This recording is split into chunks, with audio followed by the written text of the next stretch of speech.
Let's see. Okay, it looks like we're on. Looks like we're feeding out to the folks out there. All right, so let me do this. Let me start by reminding everyone here to smash the thumbs ups. Okay, we need those thumbs ups. But please go to hankstrange.com, sign up for our email list. Lola's putting out a newsletter out there, as well as you guys on the website. You will find ways that you can get your hands on the Hank Strange patches that we have. That helps support us, so please get some Hank Strange patches. We appreciate all the people that do that out there. But go to hankstrange.com, sign up for that. Very, very important. Let me start throwing my guests up onto the screen here for everyone, and let me press the open button and get going on this. Let us know if there's anything going on with audio or anything like that. We'll try to get it worked out. Welcome back to the Hank Strange situation. All right, so make sure you guys subscribe to the channel, smash the thumbs ups, ring the bell, so you can be notified every time we go live. And we are live right now. I hope you have your big girl panties on. Gentlemen, jazz hands. You knew it was coming. There we go with the jazz hands. All right, we're taking the jazz hands back from the you know who we're taking it back from. So, okay. We are live. This is episode 677 of the Who Moved My Freedom podcast. I'm your host, Hank Strange, and tonight the title is Help Efforts to Win Georgia for the Second Amendment. We've got GOA'S Jordan Stein joining us. Jordan, how's it going, man? It's going good. Reporting from the on the ground in the Peach State. Yes, you're there, and you're skinnier for all the people out there watching this. You know, smash the thumbs ups for a skinnier, svelter. We'll say svelte. A svelter Jordan Stein. I'm not nearly as much of a man as I used to be, in a good way. Yeah, no, you're looking good, man. That's awesome. That's pretty awesome. We're also joined by Roy Hill of Barnauls. There you go. Bureau of Propaganda, flag flying. And he's got the Lot Loud shirt also. Look at that. That's a... Lifestyles of the Locked and Loaded. Representing. Nice. Nicely done. Nicely done. And we've also got my friend Sean Curtis joining us right here of ARFCOM and a whole bunch of other things. Right, Sean? Yes, sir. Thank you for having me. Oh, absolutely. Thanks for coming on with all these fine gentlemen here. Men of leisure, I guess we could say. Like a sausage fest. Unfortunately, yeah. It is. Sometimes it's just like that around here. Okay. As well as all the folks out there, big shout out to Walther Arms for sponsoring the podcast. We appreciate them helping us to do all this kind of stuff, bring this kind of information to you guys. Now, as I said, we have Jordan Stein of GOA joining us. Jordan... I think that the elections and I don't know what's the best way to put it, but the crazy that came out of the elections have got a lot of us thinking about what's the future of the Second Amendment here in America. And there is a way that we can at least gum up the works or put a roadblock in gun control. Do you want to explain what that is to the folks out there and how they can do that? Absolutely. Well, you know, it's kind of crazy how this election has turned out with you know, all the drama surrounding the presidential election and Trump and Biden. Whether, you know, it looks like Biden's going to win, which is not a good sign for our gun rights. And the Democrats retain control of the House, so that looks to the Senate, right? Mm-hmm. And there were several hotly contested races, and right now how it's broke down is we have a 48-50 divide in the Senate. There's 48 Democrats. And there are 50 Republicans, right? Mm-hmm. As it's looking like Biden's going to win the presidency, Kamala Harris, in the event of a tie, gets to cast the tie-breaking vote in the Senate. Mm-hmm. So that makes these Senate races, which are in Georgia, very important. Perhaps some of the most important elections that we've ever had. Mm-hmm. You know, I know that term is tossed around all the time. You know, every election is the most important election of our lifetime. But, you know, I truly believe that it is. And that's why GOA is going all in on this election. If those two Democrats get elected, and it's a 50-50 split, which is really a Democrat majority, there's very little that we can do to stop it, because their game plan is to eliminate the filibuster, which it has been our tool that we've used for decades to have debates and stop gun control. They will pack the court with anti-gun judges, and then they'll pass statehood to D.C. and Puerto Rico and maybe even other places that will permanently cement an anti-gun majority in the Senate forever. So Republicans or pro-gunners can never have a majority in the Senate, and we've really lost it. So that's why it is that important. Yeah, and elections may never be the same ever again. Exactly, and then you have Probably all the not. other drama going around about fraud and all. So so that's why we're going all in on this. And GOA, at least in my time with GOA, is launching the biggest get out the vote effort that we've ever done. Especially with my time with GOA, I've never seen anything like this before. We're having a get out the vote efforts, and that includes pretty much twofold: door knocking and making phone calls. Okay. So why would you door knock? Well, studies and other political technology have shown that when you actually make voter contact with people, that it really makes a huge difference in getting out the vote. So we have 10,000 of these lovely little literature package, which kind of goes over what I was just saying about the Senate and everything, and then it breaks down the candidates.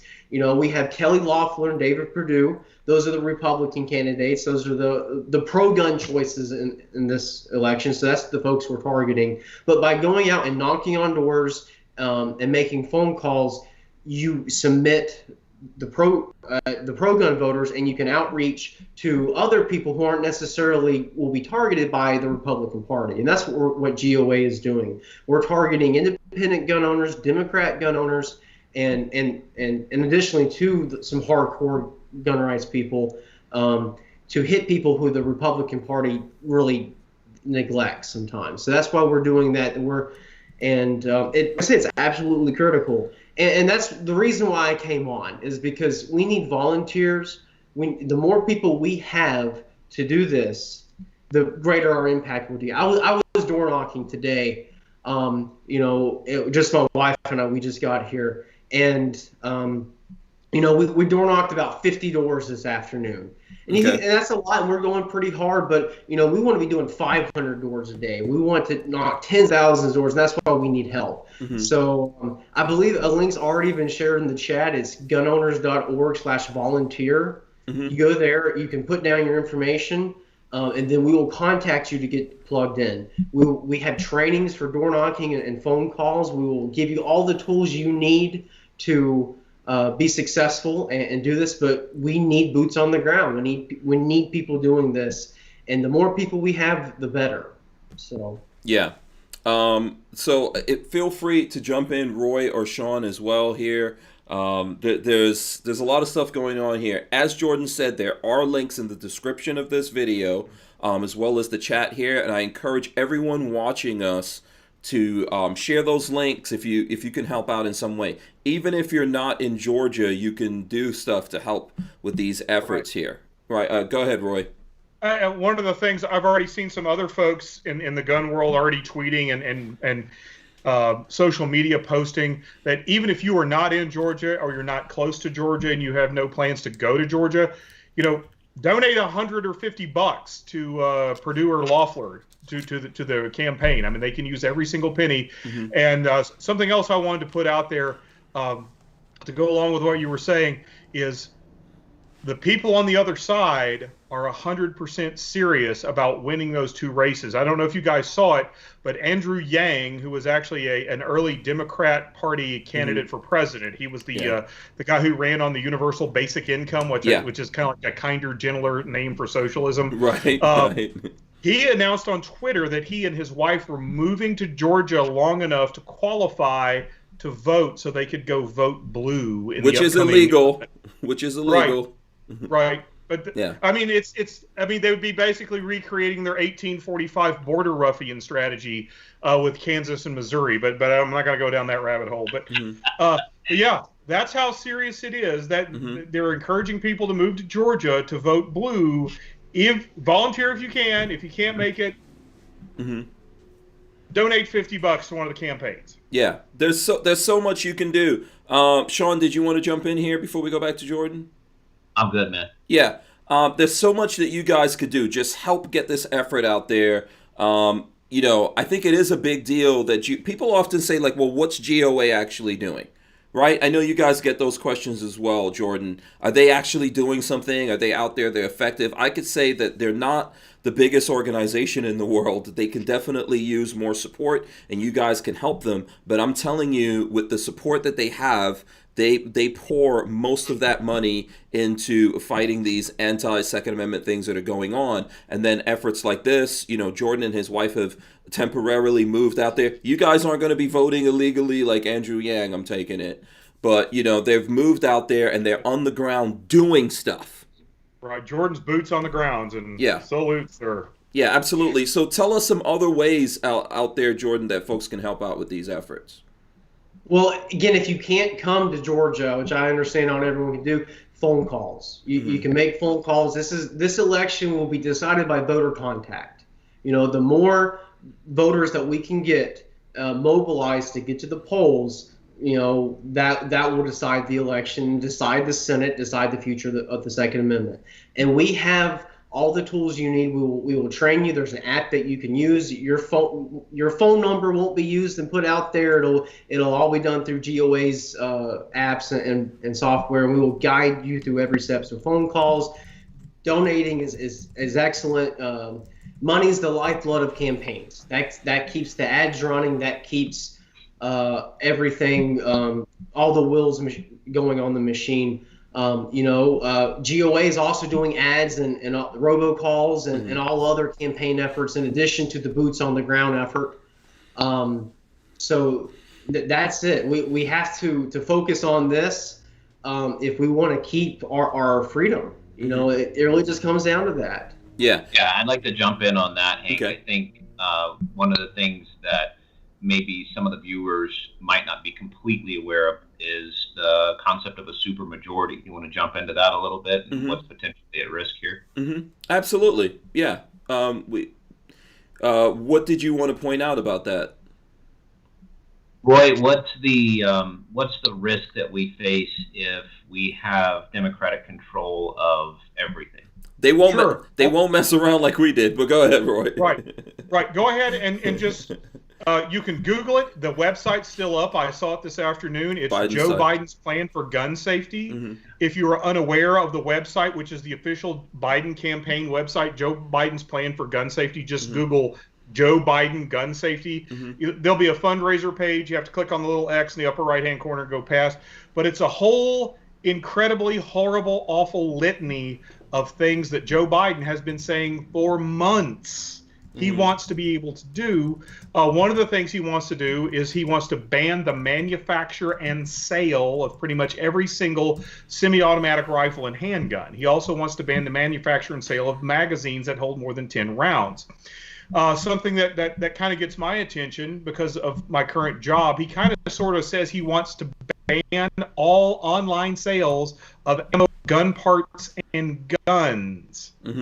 All online sales. Now, I was even thinking the other day, that would probably even apply to something like AR15.com's Equipment Exchange, because those are online sales, right? Everything. There's all sorts of horrible, awful things. If you have an AR-15 or any rifle that takes a semi-automatic rifle that takes a detachable magazine, you would be allowed to keep it if you registered it under the NFA and paid a $200 transfer tax per rifle and per magazine. I'm not even going to try to do the math. Yeah, I'm scrolling through this. Behind me right now, there's $400 worth of transfer tax behind me right now. That's Yang money right there. Yeah, right. I had hook me up with my universal basic income, baby. I got to use for that. I was scrolling through that, by the way, and if folks want, if folks out there want us to, we can actually go through those things, one at a time. But there's a long list, and so today, actually, Wednesday's always haircut days around here for me, right? But the thing is that in the barbershop, I was having this conversation with someone, and he was telling me, "Oh, Joe Biden's not trying to take your guns. You guys always saying he's trying to take your gun." I said, "Can you do me a favor? This guy was, we always have conversations, and we have civil conversations that get a little, the volume gets a little escalated. But I asked him to go look it up. When he went to look it up, that was the end of that conversation. Right. The minute he started scrolling through that thing, he was done. There. He was done talking, fighting that. So there's one. I want to talk about one that hasn't gotten any press. It's way down the list. If you go to Joe Biden's site and go way down the list, it's giving minors access to guns, because I have a 13-year-old son. And what Joe Biden says on his official page is he wants to bring both criminal and civil prosecutions against parents or guardians who give children, minors, access to guns.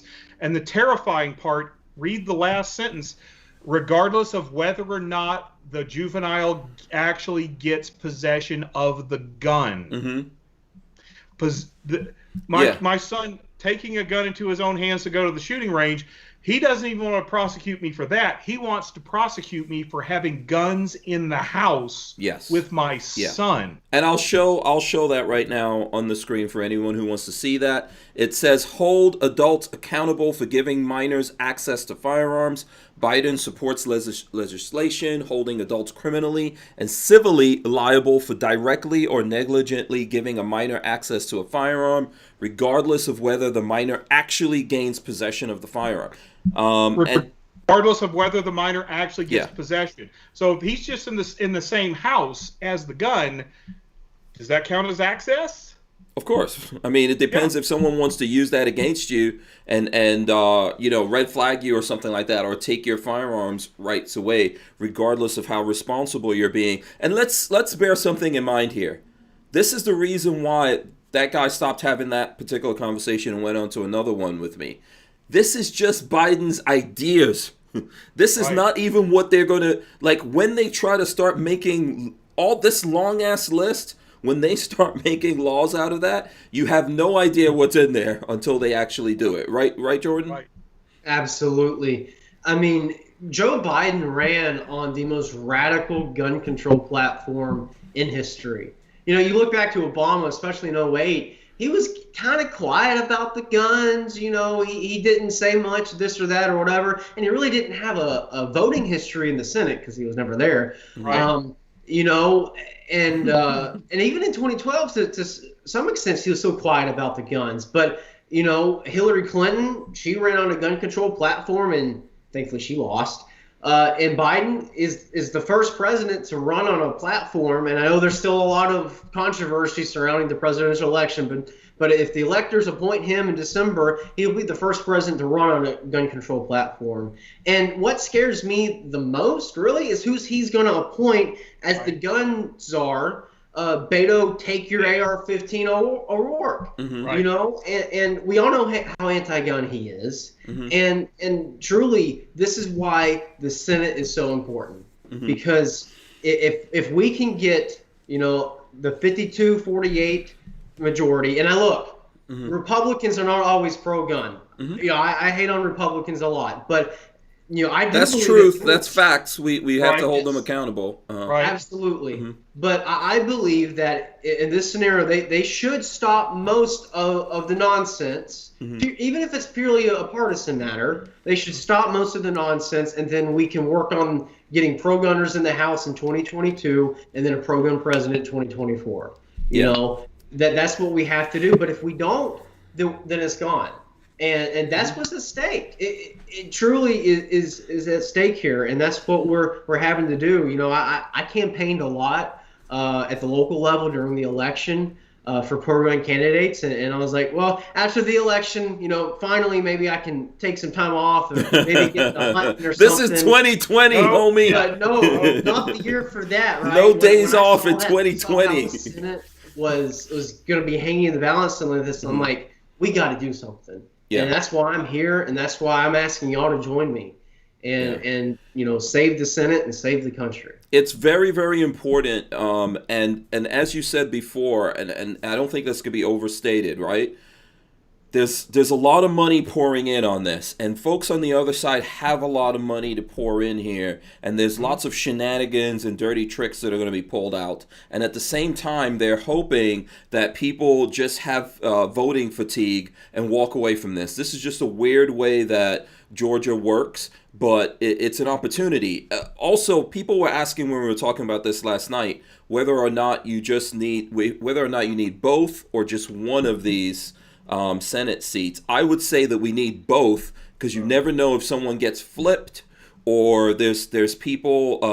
We were talking about some of these Republicans out there don't exactly hold the water, so to speak. Yeah. Numbers wise, you could have 51-49 and still have the majority, but that's way too close for me. And additionally, what I'm seeing in the field, folks are not going to split the ticket. We're either going to win, in my opinion, we're either going to win both seats or we're going to lose both seats.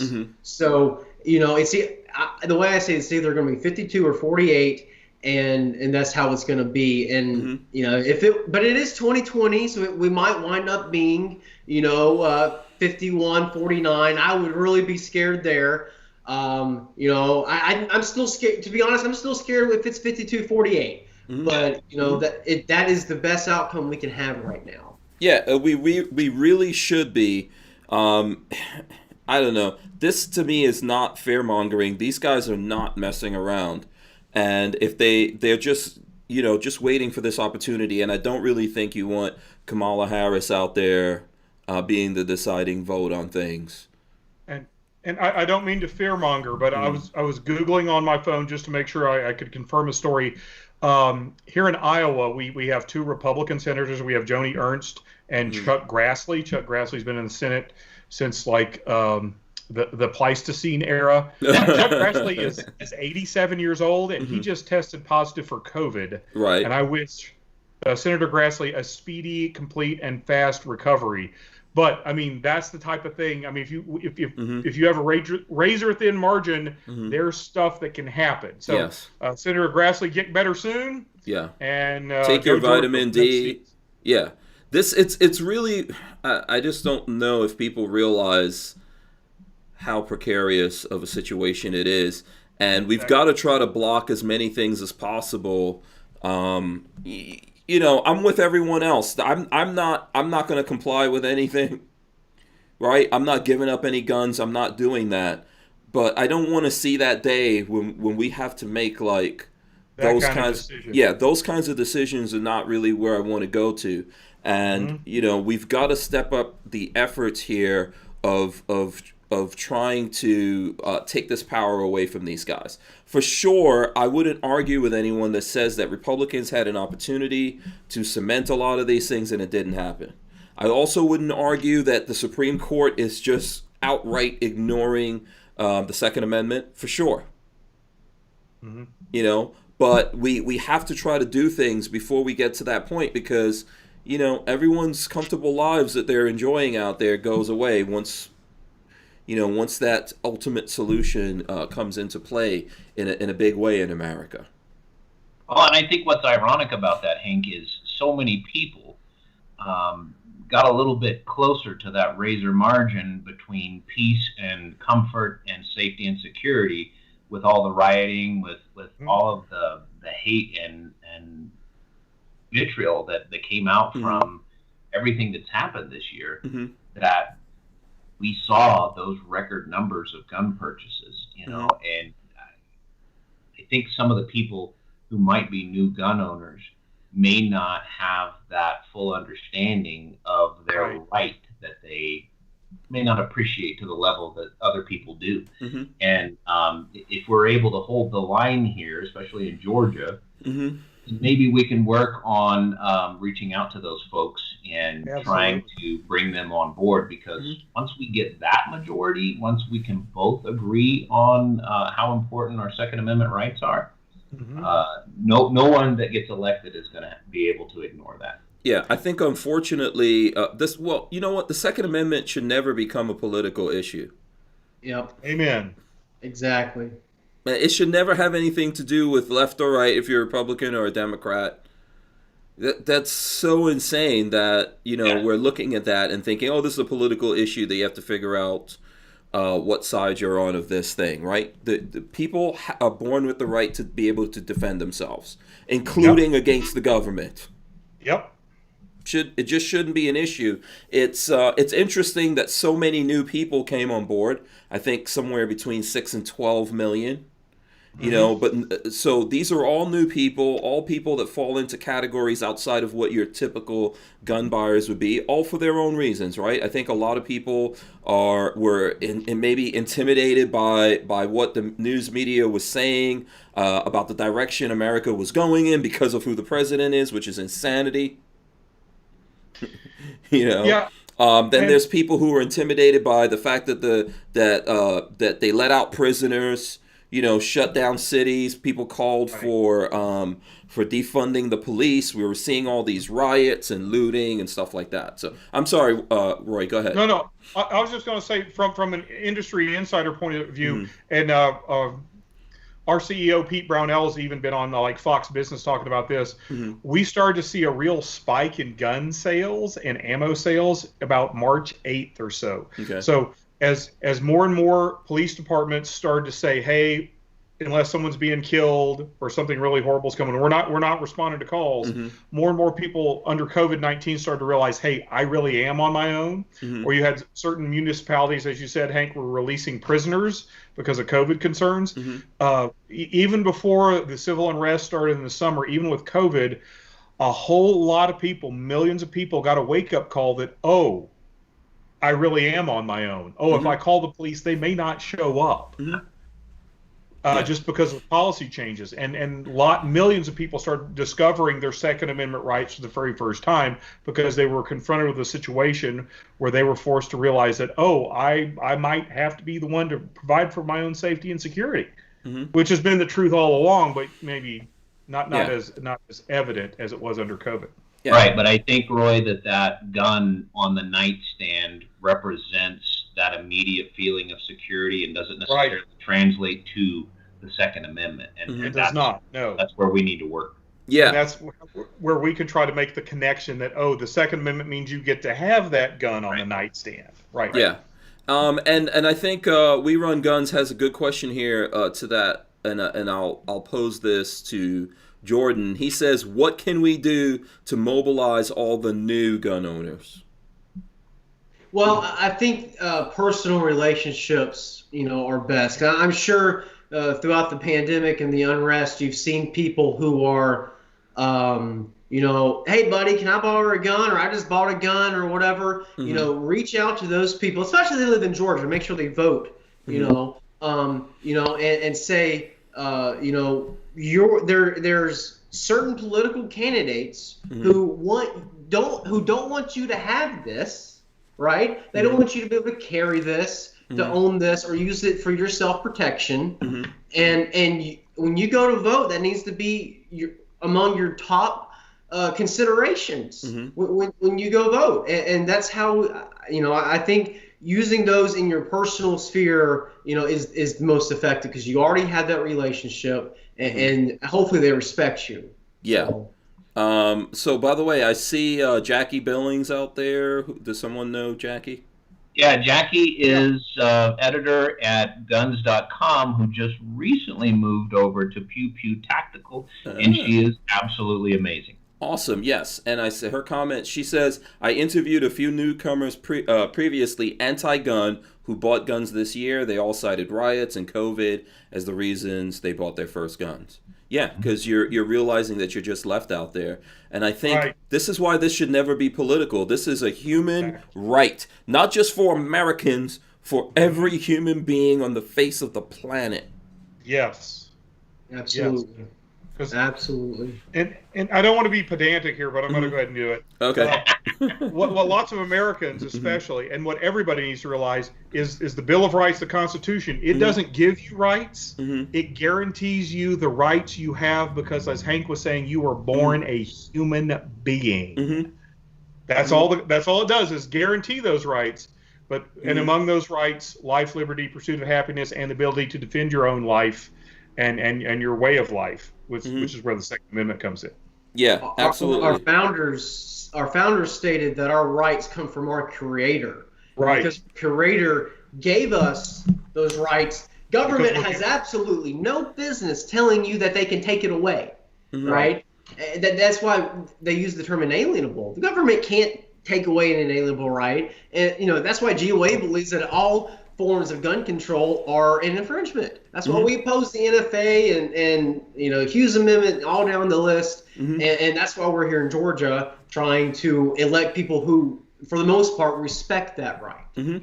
Yeah, and we all have feelings on politics and stuff like that. Everyone comes down, whatever camp, and I'm fine with that. But this is one thing that every human being has the right to. You have the right to defend yourself against someone who wants to take your life, your property, okay? And that includes the government. It's very, very important, and we have to try to get people to understand that. I think guns are a gateway drug to freedom. And what a lot of people hopefully are realizing is that there's this thing that you have in America versus other countries that guarantees that right. And people need to find out about it and then realize there are people out there trying to infringe on it. If I just go back for a second to the conversation I was having with my friend in the barber shop, he said he was a gun guy. He said, "Yeah, I'm a gun guy. I got guns. No one's trying to take the guns away." And I was like, this is why I said, go look at what Biden is saying. This is like very, very obvious. And I think once he saw that, he was like, okay. Yeah. I just saw him scrolling through the whole thing. He was like, let me look at this. And he's just scrolling. The best predictor for future behavior is past behavior. Yeah. Yeah, Right. It's very important, and it should never be a question. There's things in there, for example, where they wanna make it legal to sue firearms manufacturers just simply just simply for manufacturing a firearm. Right. You don't firearm, or if the firearm is used in the commission of a crime, they want to hold the manufacturer liable. I mean, completely removing the concept of personal responsibility. That's how we kill industry. Yeah. Right. That's how we kill industry. And if we did that across the board, because they're like, oh, you could sue this or that. Yes, if that company makes something that that they know, okay, malfunctions, etc., that they knowingly do something, that's one thing. They get sued. Yeah, but you cannot sue the people making the spoons because you get fat. Right. Or you can't sue Budweiser and Ford because of a DUI tragedy. No, absolutely not. And at the end of the day, the problems that we have as human beings is because we're human beings. And then there's tools out there that people choose to use, and everything could be potentially something destructive, right? People have used cars, all kinds of different things to do this. So I think it's really important for people to be able to defend themselves. And a lot of the problems that we have in America it's not based on the things, it's based on the people, and we don't try to deal with that in any way. So I don't know if did you want to add something else here, Jordan? Because I'll get off of my soapbox real quick. I'm trying not to. I was just enjoying listening to you. Hey. Preach on, brother. Preach. I'm trying not to. Otherwise, Lola's gonna be like, "You need to shut up now. Let other people talk here." So, Lola actually says, "I think the industry is doing great and loving all the new owners, but what is being done to make them 2A supporters, not just a gun owner out of fear." Therein lies the gap. Yeah. So what's some ideas? Do we actually have some ideas? Does GOA think about this? Do you guys have some methods of, I don't know, outreach or whatever to these new folks? Yes, we've actually really expanded our outreach to the gun industry as well. We have several strategic partners on our website who we've partnered with, and essentially what it is these are companies that are very pro-gun, and they want to share the message of being uncompromising in defense of the Second Amendment. And we're partnering with them. There are several companies. I know a lot of them put our materials in their gun boxes and in their product boxes and everything. So we've actually made significant headway in there. If you go to our website, there's a tab that has the partners, and it has a whole list of companies there. If there's anybody in the industry watching this, reach out to me, and we can get you hooked up with that program. But it's been very, very successful so far in regards to that. So. Yeah, I don't know what's the most politically correct way to say this. I'm gonna try. To because I know, like at GOA, for example, you guys have specific things that you do around this. You'll understand what I'm saying here in a second, Jordan. For a long time in America, as gun owners, right, or as the gun community, we kind of abdicated our responsibilities by just giving money to a certain monolithic organization out there. You know, we just said, hey, let's support this. Yeah, we just said, let's support this. Let's take our money and give it here, and then we're good. I think the people did that. I think I did that. I think companies did that, right? John, was that a Xenia? What? Was that a Xenia suit, John? Yeah. Oh. Okay. Yeah, Sorry. so I think that's the way things were going for a long time. And it's not to say that there weren't other organizations out there that whole time. We've had GOA for a long time. We've had lots of other organizations that are fighting for the Second Amendment, fighting individual cases, doing things in different states and all that kind of stuff. Like, what's happening now with that? Are people still in that mode? Are you guys getting support? You know, is that growing? Are you seeing the numbers? Is there any effect from what's happening, not just with people buying guns, but all the different things that are happening in the news around situations with that certain monolithic organization that I'm referring to? Well, I'll say this. GOA, we are a grassroots-based organization, which means we're only as loud, we're only as powerful, we're only as strong as our members are loud, right? We're not an organization that goes and wines and dines politicians and goes in there and tries to sweet talk them into deals or whatever. We're an organization that tries to give people the tools to make a difference and affect political change. And right now, the tools are these handouts that we want to deliver on the doors. So that's been the whole approach of our organization for over 40 years. Okay. And so, but you know what I'm trying to figure out from you is there more support coming, or do we need to do? Because I know you guys, you could wind up here in this kind of crazy machine, right? That we see at other places where money's coming in and you're spending a lot of that money in the direction of getting people to pay attention to the cause, and I think that will be lost. So is there something that we can do to make that better, to reach out to people more? I don't know here, because I feel like something more needs to be done, because this is going to take money, whether people realize it or not. You know, money is a big part of this. One of the things that happened before, I'm talking about the NRA, by the way, just in case anyone is confused about that. But one of the things that happened before is they were able to use that money to keep to strengthen the spine of some politicians out there, right? So has that gone away? I think when we were talking about worrying about what's going on with some of the Republicans out there, has that gone away? Is money coming in from new places with them? You know, like I say, I've said before, with GOA and money, our goal is to put ourselves out of a job, right? Like we want to repeal every gun control law in the books, kick our feet up and say, well, Second Amendment is safe and secure. You know, that is our goal.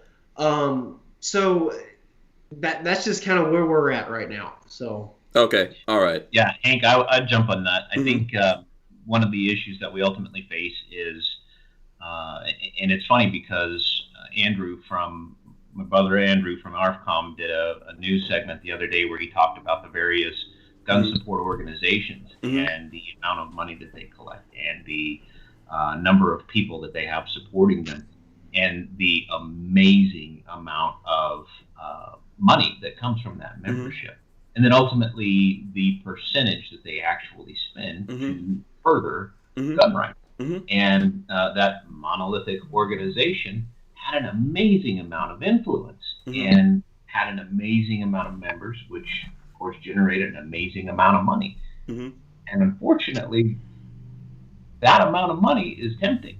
You know, with a grassroots organization like Jordan, you got people scurrying, man, we've got to get this. We're kind of frantic. But, man, you can get fat and lazy when millions of dollars are coming in. Yeah. And maybe you need an upgrade in your wardrobe. You know, I mean, maybe you need a personal security team. I don't know. It's just we probably need more grassroots, which I think what Jordan is saying in a very nice way. He's you know, but it's Jordan's a hard to have great the amount of representative for influence. GOA because he always he's like train tracks. This is what I like about his brain. He stays on it. But I think, okay, so it's probably a good idea that there's more grassroots organizations. We probably need to support that more. But then that calls for more work on our part, right? It calls for more work for people to do. It calls for more work for folks like Jordan to do. I mean, you know, this is you're a young guy. You got out of college not too long ago, got married and all that. There's some magnificent careers you could be pursuing. You're pursuing this, and I know you're saying that you guys would like to put yourselves out of business. I don't predict that happening anytime soon unless you put gun grabbers out of business. Right. You know, if we could take the Second Amendment and put it in a lockbox. Who was it that used to talk about the lockbox? Remember? Al Gore. Yeah. What was going in the lockbox? Was it Social Security? What? So lockbox, Social Security lockbox. Yeah, if we Not could just put it in a 1,000 points flight, but lockbox. Yeah, if we could actually put it in a lockbox, which I don't know, might be called the Constitution, but right? That's crazy talk, man. It's crazy talk. Yeah, maybe then you could go out of business, but this does take like the fight is never going to end here. Right. You know. And there was one idea I want to go ahead and throw out here. This is not necessarily in favor or against that certain monolithic organization you were talking about, but there were several articles that came out comparing that organization's money to other lobbying organizations' money. And yeah, they had lots and lots and lots of money on if you just count the zeros. But say compared to something like the AARP, the money was tiny. The real currency that and this is one of the reasons why I try to remain optimistic and hopeful. The real currency is that folks who care about guns lots of times go vote. And that's the real thing that'll motivate a politician, because a politician can't stay in office unless he or she gets the vote. So and then going back to the situation in Georgia, if everybody who valued gun ownership, who liked being able to have that gun on the nightstand, who liked having their AR-15, would just make themselves politically aware and then go vote accordingly, maybe that would help, as Jordan would say, put certain organizations out of business. If we would all just do that. There's enough of us, we could do that. Yeah. I agree, but I hate to say, I really hate to say this. Go for it. In this election is not enough to just go and vote. If that's all you can do, you know, sure, I understand. But like the way I'm looking at it is that if you're a gun owner in Georgia or surrounding and you just vote, that's not enough. A lot of people voted in America and got disenfranchised, so far as I can see. The news media won't even investigate allegations that are. It's like, no, we automatically know because our psychic powers tell us that that's off. They won't even investigate it. The same people who, you know, refused to talk about, you know, Hunter Biden and what was going on there, right? And then they were deplatforming people and doing all kinds of crazy stuff around that. So yeah, it's not enough to go vote, because there's a lot of power being thrown around here, and the biggest part of that is the media. You know, so sometimes you know, I thought about this a little bit. I was like, man, was it even worth it for me to go out there to vote? Yes, I feel ultimately it was worth it to do, and I'm going to keep doing it. It's disappointing that we're living in 2020 where the media refuses. They refuse to even look into any of this. So they're saying all of this is 100% invalid, that there's shenanigans and fraud and stuff like that going on.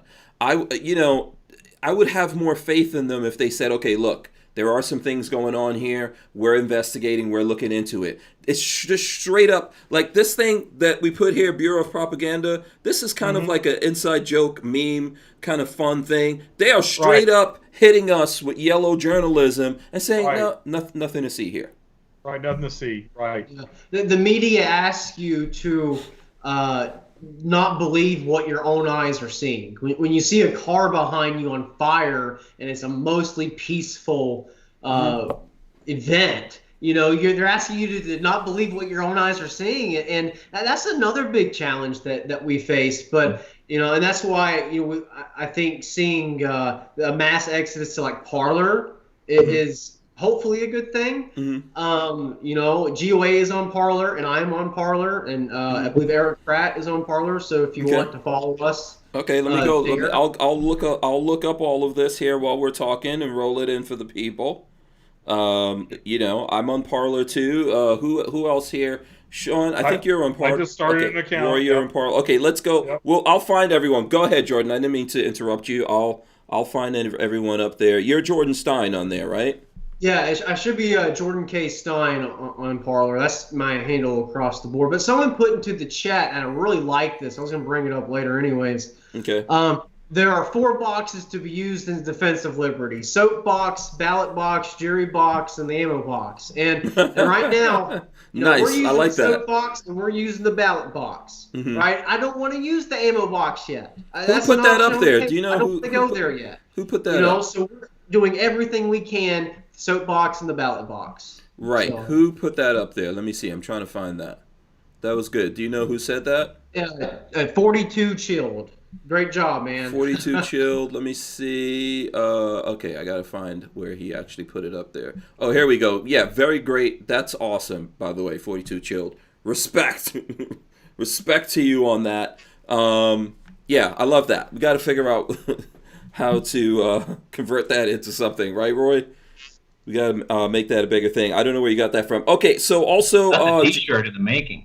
Yeah, so you guys are under It's an gun old owners? saying. It's a very old saying. Yeah. Was it Frederick Douglass that said that? I'm not exactly sure who originally came up with that. I'm trying to find out right now. Okay, I'm already following gun owners, by the way, and I think Ludus. What is it? Ludus. Ludus Integritas, baby. Ludus Integritas. Yeah, thanks a lot. My spelling is pretty awesome. I'm sure I'm following you. I'm not gonna. I'll figure that one out here in a second. And Roy, are you under Roy Hill? Or are you Possum? Possum Fatback on. Okay. Fatback. Possum. Yeah. Okay. Good luck finding that one. Also, there seems to be a bunch of Possum Fatback you're under there. Let me see if I can. Yes. Okay, I found it. I'm following you too. Also. I'll just throw this in for anyone who's looking for it. This is what Roy's thing looks like right there. Right. Boom. Right. Possum Fatback. Yeah. I'm finding that there are only three ways to reform our congressional legislation: ballot box, jury box, and cartridge box. Dates back to 1830. But as far as I know, the guy who added soap box is apparently Larry McDonald. Who was Larry McDonald? Let's see here. Now, Frederick Douglass said something similar. A man's rights rest in 3 boxes: ballot box, jury box, and the cartridge box. Way to go, Frederick. And then, this looks like the soap box was added in the 20th century. Okay. But it is a rather old saying, yes. Oh, okay, awesome, very cool. And then I think there was another question for Jordan. Let me see if I can find that here. There's a bunch of things going on while I'm scrolling up here trying to find it. By the way, Brian Quick says I think Monty Brewster said that. That's from Brewster's Millions, right? Is that what the guy was that what's his name's name in Brewster's Millions, or no? Maybe I'm wrong on that one. Let's go up here. I'm trying to find who was this that had this question. Hold on a second here. Okay, here we go. This is from We Run Guns. He says, as a life member of GOA, which, by the way, I'm also a life member. I'm just flexing a little bit. on all you guys out there. Just flexing, life member. Yeah, baby. And there's probably a link in our description if you guys want to sign up for GOA and support these guys. There's lots of folks out there as well, which I'll be happy to talk about. FPC and all the other places that are good organizations out there. But he says, as a life member of GOA, I enjoy seeing you in the mainstream media and filing lawsuits. Any update on that front? So do we have any updates? What kind of lawsuits and things like that do you guys have out right now? Oh gosh, I feel like in 2020 we've sued more local governments ever in our history.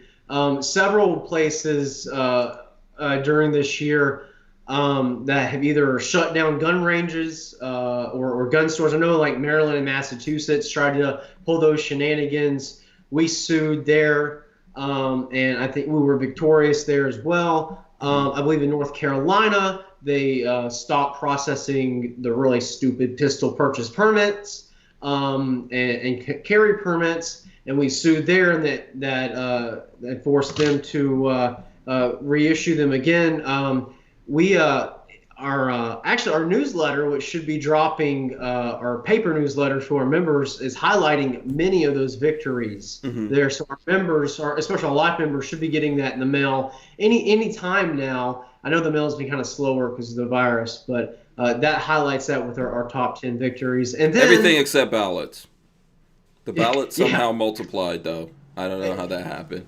Yeah, like coat hangers in the dark closet. But then let's not forget about Amy Coney Barrett. I mean, I'm very optimistic with her that finally, with a 5-4 program majority and not 6-3, the Supreme Court will actually take up some cases and strike down a lot of the gun control that's oppressing people in all the anti-gun states. Fingers crossed. I don't like to put a lot of faith in the court. That's why GOA is mostly legislative focused. We do obviously sue, but I'm optimistic about good things to come from that. Yes. 42 Chilled says, yes, please support GOA, FPC, SAF. So Gun Owners of America, Firearms Policy Coalition, SAF, Second Amendment Foundation, and your state gun rights. If able, please do that. Go ahead. You want to throw in something there, Roy? Especially your state organization, because I think you're going to see, I think we've already seen it, that more and more the fight, like Jordan was talking about, is going to come on the state level. Yeah. More and more of the fight's coming on the state level. So if you don't know what your state organization is, find out and then join it. Yeah, Roy, remember in Illinois recently there were a lot of new laws that were implemented that were very anti-2A, and several counties and municipalities came out and they were like, no, we're going to be a gun-free or a gun-safe zone or a gun-safe county or a gun-safe city. So I think that lends a lot of credence to what you just said. Yeah. There's a lot of this stuff really is going to come down to, the states. I mean, I know it's not necessarily the best thing in the world, but it's going to come down to that. CB says VCDL, Virginia, lots of stuff going on in Virginia. I know GOA finding lots of fights in Virginia Iowa right now. Firearms Coalition, IFC. Yeah. There you go. Yeah. Well, the reality is, Hank, that's where the rubber hits the road, right? If you have some oppressive anti-Second Amendment legislation that comes down from a Democratic majority, let's say. I mean, either party could potentially, but we have leanings, obviously. But if you have a sheriff that says, I don't think that's constitutional. Sheriff's an elected position, right? Not going to enforce that, and he states publicly. I mean, we have a county sheriff in Weld County right now that he's not doing anything like that. He's not doing the red flag laws. He's not going to go against any Second Amendment thing that he feels is unconstitutional. He's willing to stick his neck out and potentially risk his position and even criminal prosecution should that roll that way. But even if at the higher levels of government there's something that breaks down with Second Amendment support, you've got that local level of protection where you absolutely have skin in the game, and you need to be aware of those people and what their stance is on this position, on this issue. I agree with that. And I think the states are on a state level, for example, states can step up out there and say, yeah, we're not allowing this, or we're a Second Amendment sanctuary state. And then it does come down to counties and things like that where you vote for the sheriffs to go, yeah, we're not going to let anyone roll up here and try to take people's guns or force people to sell their guns or anything like that. Go ahead, Jordan. GOA actually has, I probably mentioned this before, but we have an action center just for that. We have a sample ordinance that is sample text that has teeth that actually will fine elected officials if they do enforce it. So if you go to gunownersaction.org/SASO, it will take you there. So that's what that action center is. Absolutely. And let me also shout out, and we had this gentleman here, I wish I could remember his name, but I'm really horrible, but there's a guy that has a website called Second Amendment Sanctuaries out there. Noah. Yeah, Noah has a website called Second Amendment Sanctuaries, and he's posting all the Second Amendment sanctuaries around the country. He's doing a lot of this work on his own, and helping people to fight back and get their counties and things like that to be declared Second Amendment sanctuaries. I live in a Second Amendment sanctuary. I don't know if anybody else on here does or not, but I'm sure there's folks out in the chat. Where I live in North Carolina, the sheriff was very supportive of it. But you also need to hold the sheriff accountable, right? Because when the rubber hits the road, you need to point back to say, hey, that Second Amendment sanctuary you passed, was that just fluff? Or did you really mean that? Because it's your duty, sheriff, to protect the rights of your citizens, right? And I feel very strongly about that. And that goes back to long-standing historical doctrine of the doctrine of the lower magistrates, where local officials step in and protect their citizens when you have a federal government that is infringing upon those rights. Absolutely. So, Lola's throwing up the link to that. It's sanctuarycounties.com for anyone who's interested in what I was just talking about there. And I would ask everyone to just smash the thumbs ups right now. Help us get to help us get to 100. The reason for that is it'll help float us up in the algorithm. YouTube is suppressing the crap out of our videos. I see they keep putting age restrictions on my videos everywhere. That's like a new tactic. I'm not really sure what's up with that. But this age restriction thing is just there's a lot of stuff going on with YouTube that we probably will get into some of that later. You are pretty racy, Hank. Huh? You are pretty racy. I guess I'm just too sexy for YouTube. I'm going to hit the thumbs up right now. I'm going right now. Yeah, absolutely. Yes. And you guys here on the panel could actually do that. I thumbs up my own self when it comes to this stuff. I know that sounds weird. Yeah, I know that. I know that sounds weird. Kermit Loves Bacon says North Carolina just elected Mark Roberson. He's pro-gun. So Lieutenant Governor. I'm so thrilled for Mark. As a North Carolinian, he was my favorite guy on the ballot to vote for. And I'm looking forward to him being a strong advocate in our legislature, and perhaps even a future governor one day. Because I tell you, I've talked with him at length. He's the real deal. He really is, and he gets it. He is a man of the people. I mean, 2 years ago he was working in a factory, and now he's going to be our next lieutenant governor. He is very encouraging. So, I knocked doors for him. I campaigned for him. And, good going, man. We try not to just talk the talk. We try to walk the walk. I knocked hundreds of doors for pro-gun candidates in the general election. Now I'm doing it again here in Georgia. But that's the key. So. Yeah, you're doing good work out there, man. I know. I don't know if you get enough kudos for that. I've known you for a couple of years here, as a young, the youngins out there, not everyone's as industrious as you. So I definitely want to celebrate that, Jordan. Thank you. I appreciate that. Let's see here. So are you staying with us? I know we're hitting the end of the first hour here.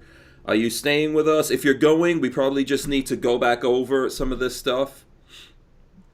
Yeah, I probably need to get some things together for door knocking and other items for tomorrow. So why don't we just reiterate? We need volunteers to help give out doors. I have 10,000 of these door hangers, and it pretty much say what I've been talking about all night long. And we have an app that will help you door knock. We will train you. The app's really useful. It gives you directions to the door, and it gives you their name, and then you go up, you knock on the door, and if someone answers, you ask them, hey, can gun owners count on you to support the Second Amendment? And if they say yes, great, you mark it down. If no, you just move on to the next one. With phone calls, it's kind of the same thing. It's all done through the app. And, this election will be decided by voter contact. That's why we need to get out there and make voter contact and then make sure they get to the polls. So if you go to, and the link, I think the links have been shared before in the chat, but it's gunowners.org/volunteer. Right now, I see a message. Right now, we're knocking in the Atlanta metro area. We will be expanding that in the future. But all of that will be announced via email. So just please go sign up. We will reach out to you and then get you connected and get you activated. Yeah, absolutely. I just want to say, support GOA's efforts here. There are other people making these efforts. I don't want to act like it's just GOA or just us talking about this. Lots of people in the gun community, lots of organizations, companies, etc., getting on board with this. I'm trying to make sure that we're doing our best to do our part, and I would really like to encourage you guys to help out with this effort here. We need to at least put a wall in front of these guys. It's really, really important. And then before we let Jordan go, I'm gonna pop up this comment here from someone named Kenneth Stein. I don't know if you know that guy. Yeah, I know him. That's my dad. Okay, that's very proud, Papa. That's what I thought. I just wanted to make sure. He says, "Proud of you, Jordan Stein. For fighting for our gun rights. You always had a passion for our gun rights." Awesome. Thank you, Dad. Yes. Awesome. Yeah. You done did good, Kenneth Stein. You done good. Yeah. Good job here. Thanks. Way to go, Jordan. Way to go. Yes, absolutely. Thanks so much, Jordan. We really appreciate you guys. Please let us know if there's anything else that we could do, and we're gonna keep up with you because this thing goes until January 5th is this election, right? Correct. Yeah. So we will keep up with you. Maybe we'll have you back. We'll keep putting this message out there and reiterating this. Absolutely. Thanks. Thank you so much. Great to chat with everyone. Let's go win this. Absolutely. Absolutely. Thanks, all right. Peace out, brother. Take care. Okay. All right. Great work there from Jordan. I really appreciate him coming in here and doing this thing. That's a good dude, man. Yeah. All this time that I've known him, so and I gotta say I'm a little jealous. He's getting skinny, Yeah, of everybody else going the opposite direction during Corona. He got it right. He's doing good. Yeah. I think we're just more cuddly. Absolutely. Tactical fat is what I call it. Tactical fat. Now, there's a patch. There's a morale patch for tactical fat. There's actually shirts. There's shirts for tactical fat. I would think fat would be more strategic than it would be tactical. There is that. Yeah. There is that. You've solved a certain supply chain issue and you showed that around the audience, right?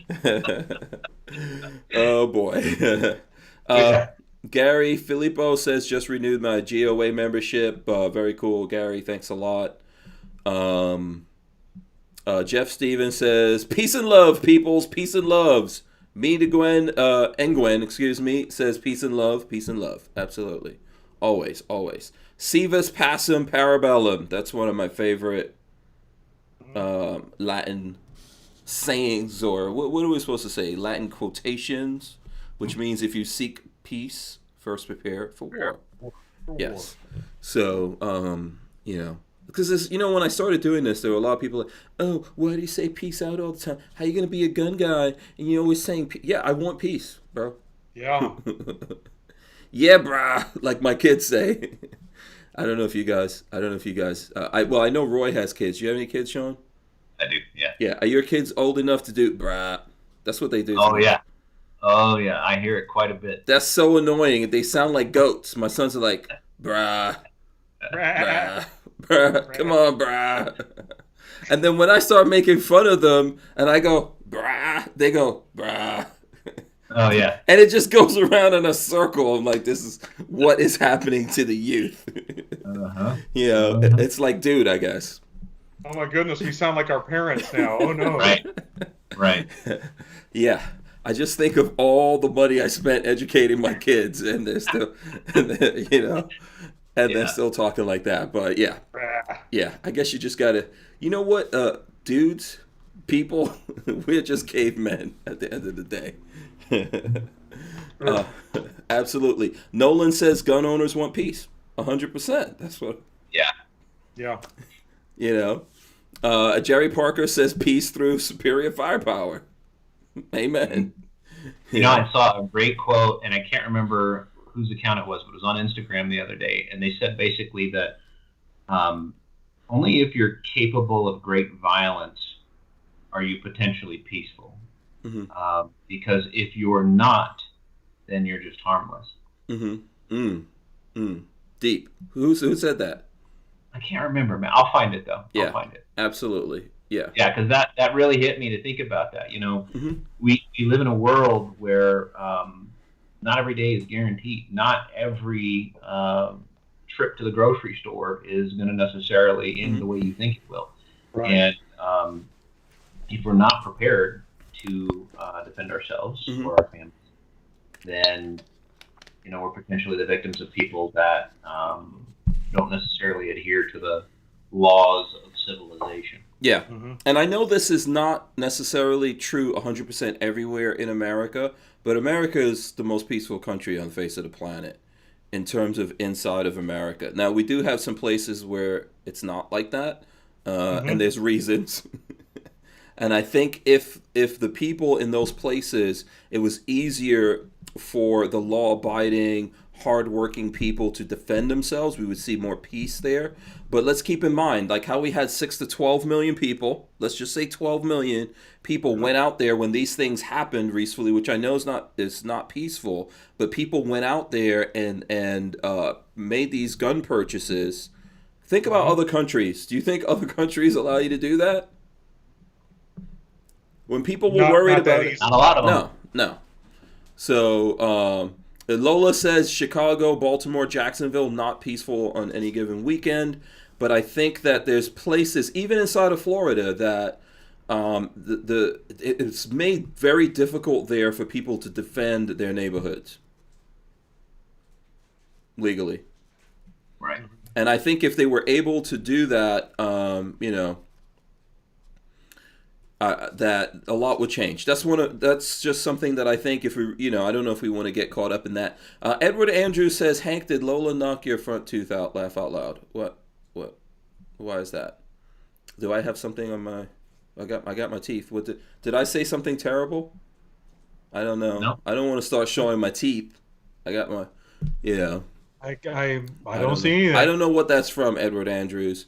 Lola would have to get on a really tall ladder to punch me in the face. Let's just say that first of all.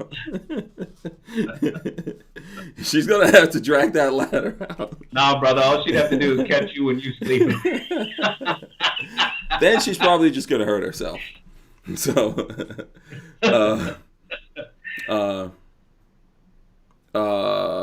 Honey Bunches says, when you're married to a cop, you see more of the evil out there, and no, you're not.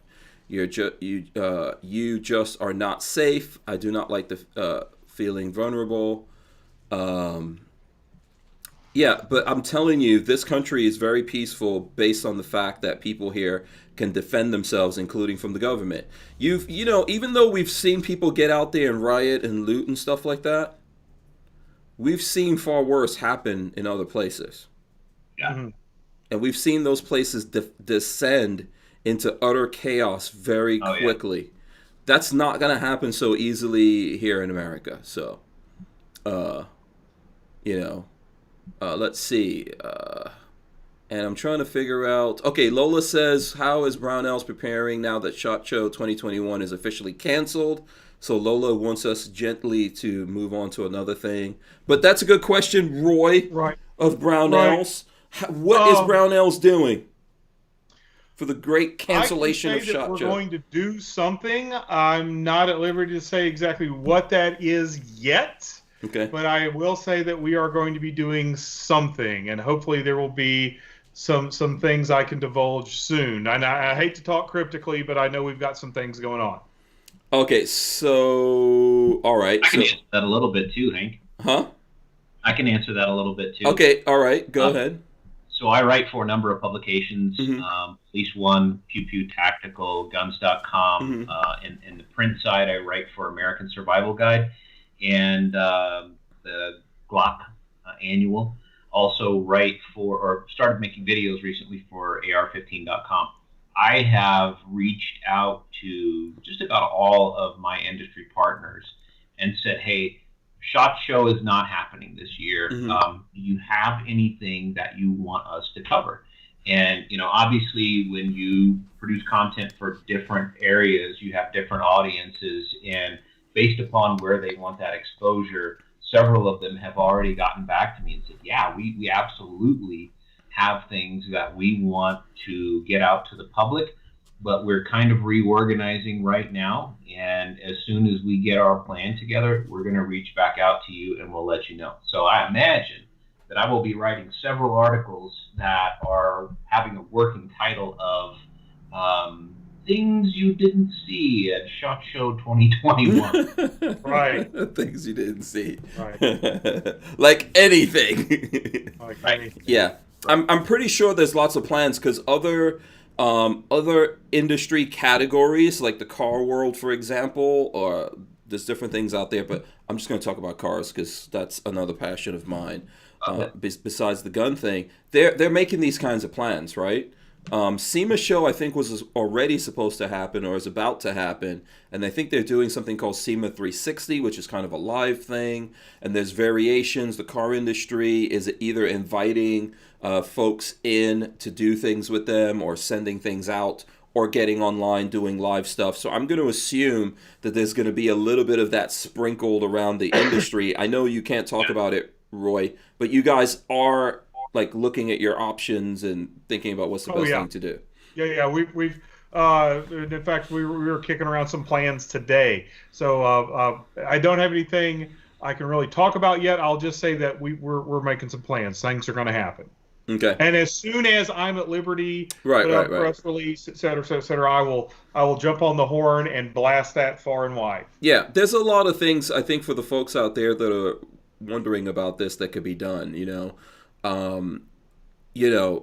I think it's going to wind up being a combination of certain things depending on relationships and situations and availability and then the risk. You have to bear in mind that a lot of these companies, they have to carry risk protection, right, for their employees. It's part of doing business. So I think this is probably one of the reasons, why NSSF came to the conclusion, like, hey, we've got to announce that we're not going to be able to do this thing. But the easiest way a lot of stuff can be done, and I would invite anyone in the industry out there, whether you're like a big company, a small company, there's this thing called the internet. The Egyptians invented it along with Al Gore centuries ago. Al Gore, right? Yeah. We can always get up on this internet and you guys could show things. I think that, so like YouTube prohibits us from handling firearms while we're live, which is a really stupid situation. But we can always do things like through teleconferencing where we can get a look at stuff, ask questions, and then do what we need to do. Because a lot of that is really what SHOT Show is. Even though I always go see Roy out at Media Day and we shoot stuff, which is awesome, right? A lot of that is like, I'm trying to share a little bit of that with the folks out there, but it's kind of tough on a range where everyone's shooting. Right. It's real loud, it's cold, it's windy. Sand is literally rubbing your skin off your bones. Right. That happened last SHOT Show range day. Yes, and blast. Yeah. It's kind of tough to get a lot out there that's useful, although I know people really do enjoy seeing us shooting out there, and that's why we do it. I think sometimes just even having the conversations on the showroom floor, which is also tough, of just like, okay, so what's up with this? When is it coming out? Or whatever questions folks have.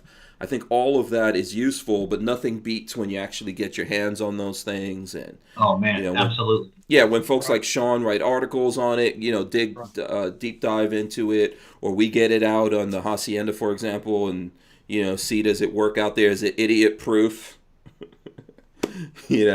I'm just saying that because today I was looking at Nut and Fancy had a video out on, what is it, the CZM2? I gotta look up that.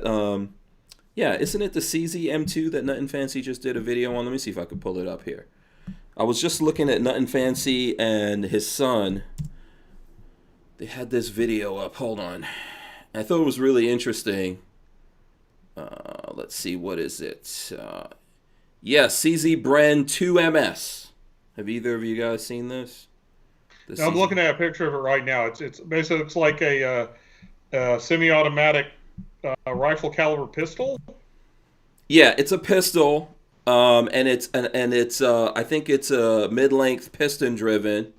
Yeah. That they were going over. I think they borrowed it from a gun store that they deal with, and they had some serious issues and QC problems and stuff like that with it. So, yeah. I haven't seen that video yet. No. Yeah.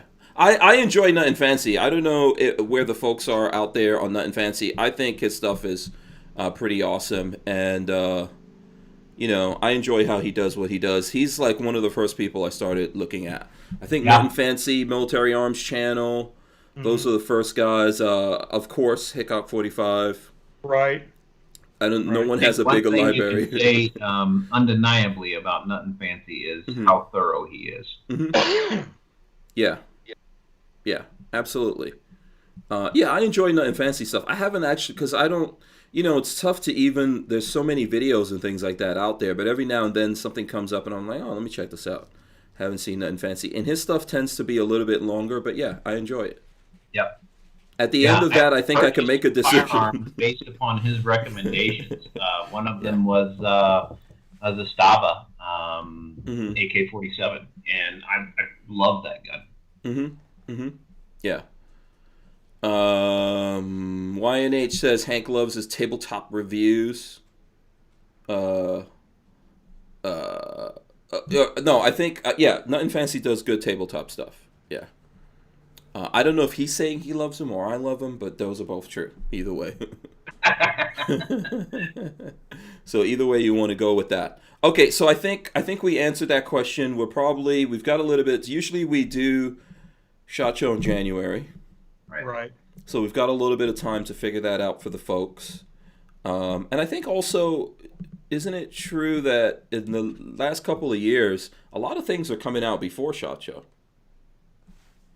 Right? If you think about the last couple of years, a lot of stuff comes out even before SHOT Show now because there's just so much, typically. Right, and then SHOT Show is sometimes the first time large numbers of people can get their hands on the things that have been announced. But yeah. So let's see here. I'm sure that your knees will enjoy the break, Roy, because when I see you at SHOT Show, man, you're doing hours on your. Yeah, like day 3, I'm eating ibuprofen by the handful. Yeah. Usually by about day 3, I'm running on caffeine, fumes, and ibuprofen. I think it's probably more difficult to be in the booth and not moving around than for the people who are getting to at least move around and discover new stuff. Yeah, I've done both, Hank. One year I was asked to go as a tactical advisor for Zor gun locks, and so I did 3 days. I think it was 3 days of just standing in the booth, doing thousands and thousands and thousands of demos for people who would come by and who wanted to know, just exactly how the product worked. So interacting with people who were now on the side that I'm normally used to, it was tough. It was a grind. You'd get a break, go grab lunch, and even though I loved the product, it was still a lot of work. Right. I much prefer the ability to walk around, catch up with friends, even though SHOT Show is on average, like 12 to 15,000 steps a day, pretty easy. I mean, you're covering miles if you're moving around and trying to connect with people. I wind up doing both. Yeah. You've guys been in the Barnauls booth, you'll know that the padding under the carpet's usually at least like double Big Mac thick. Yeah. Oh yeah. Sometimes people just come and just stand in our booth and go, "Oh, your floor feels so good." Right. But yeah, I wind up a lot of time in the booth and also a lot of time going up to the media lounge, et cetera, et cetera. Right. Yep. Yeah. I always, I often stash stuff over in the Barnauls booth. I don't know if I should actually tell people that. Sometimes I go by there sometimes and stash stuff, or go for their goodies over there. You always try to have goodies. Yeah. Keeps us going. Yeah, but one of these years we should try like cow tipping SHOT Show style. Do you know what I mean by that? Because sometimes I think, like, I see Roy over there and I'm like, he's probably been standing on his feet so long. If I just give him a little tip. A little nudge. Little tip. Nudge, he'll go right over. Boom! Dave's just going to come up and go, just blow on me real hard. There you go. Because after I've already been in the emergency room once, so don't put me in the emergency room again. After you do that for days and days on end, it's probably like a mercy. Yeah. Oh, dude. For someone to just put you on the floor. And try to sleep late for like 3 days after SHOT Show. I mean, yeah. Sometimes, go ahead. I went out with Josh Coburn from Barnauls at NRA. Your first mistake that you made. I didn't make it back the next day. Oh, really? Not until like around noon. You see, Josh is got a lower center of gravity. Yeah. So that's always an advantage for him. Yeah. All right. We got to get Josh back on the show here at some point. Yeah. But he went and got married, and it's real tough to pin him down. But I know he's back in Iowa, right? Yeah, he's back. I don't know if you saw on social media, but he has a new hairstyle too. Oh, he also has a new hairstyle? He's got a new hairdo, right? And it looks good too. It's really? Yeah. Yeah. Okay. Look him up on Facebook. Yeah. Oh, hold on a second. Facebook or Instagram? Probably both. Okay, let me check this out. By the way, let me throw up Ludus Integratus here. I forgot that for anyone who is looking for Sean's parlor. This is what it looks like. Ludus Integratus. Integritas. Sorry, I'm always reading that wrong. Yeah, there you go. And I'm following you. So you guys need to everybody needs to follow everybody on Parler. There you go. Yeah, it's like his second Facebook post down. He's got an old photo and a recent photo. So compare and contrast. Okay, let me see. I'll pull up Facebook. All right. So what else is going on with you guys here while I'm pulling that up? Let's see what other stuff. We were talking about the NRA, but I was trying to be nice because I know that GOA doesn't like to talk bad about the NRA, which I get it. Mm-hmm. I understand. That's very gentlemanly of them. Oh, we all are on the same team. We're all on the same team. One respect. Right. Yeah. And I think people ought to take a few $100 and just go join every single Pro 2A organization they could. Yeah. Mm-hmm. Join them all. Yeah. Get those numbers. Okay, let me pop up this picture because I just found it. Okay. Okay, hold on one second here. Hey, Josh, if you're watching, we're talking about you, buddy. Yeah, I don't know. Is he watching? I don't know. Yeah, because I'll go in more if I know Josh is watching. But so here we go. Here's a before and after of Josh. Look at that. Look at that kid from back in the days, man. Now he's an old dude.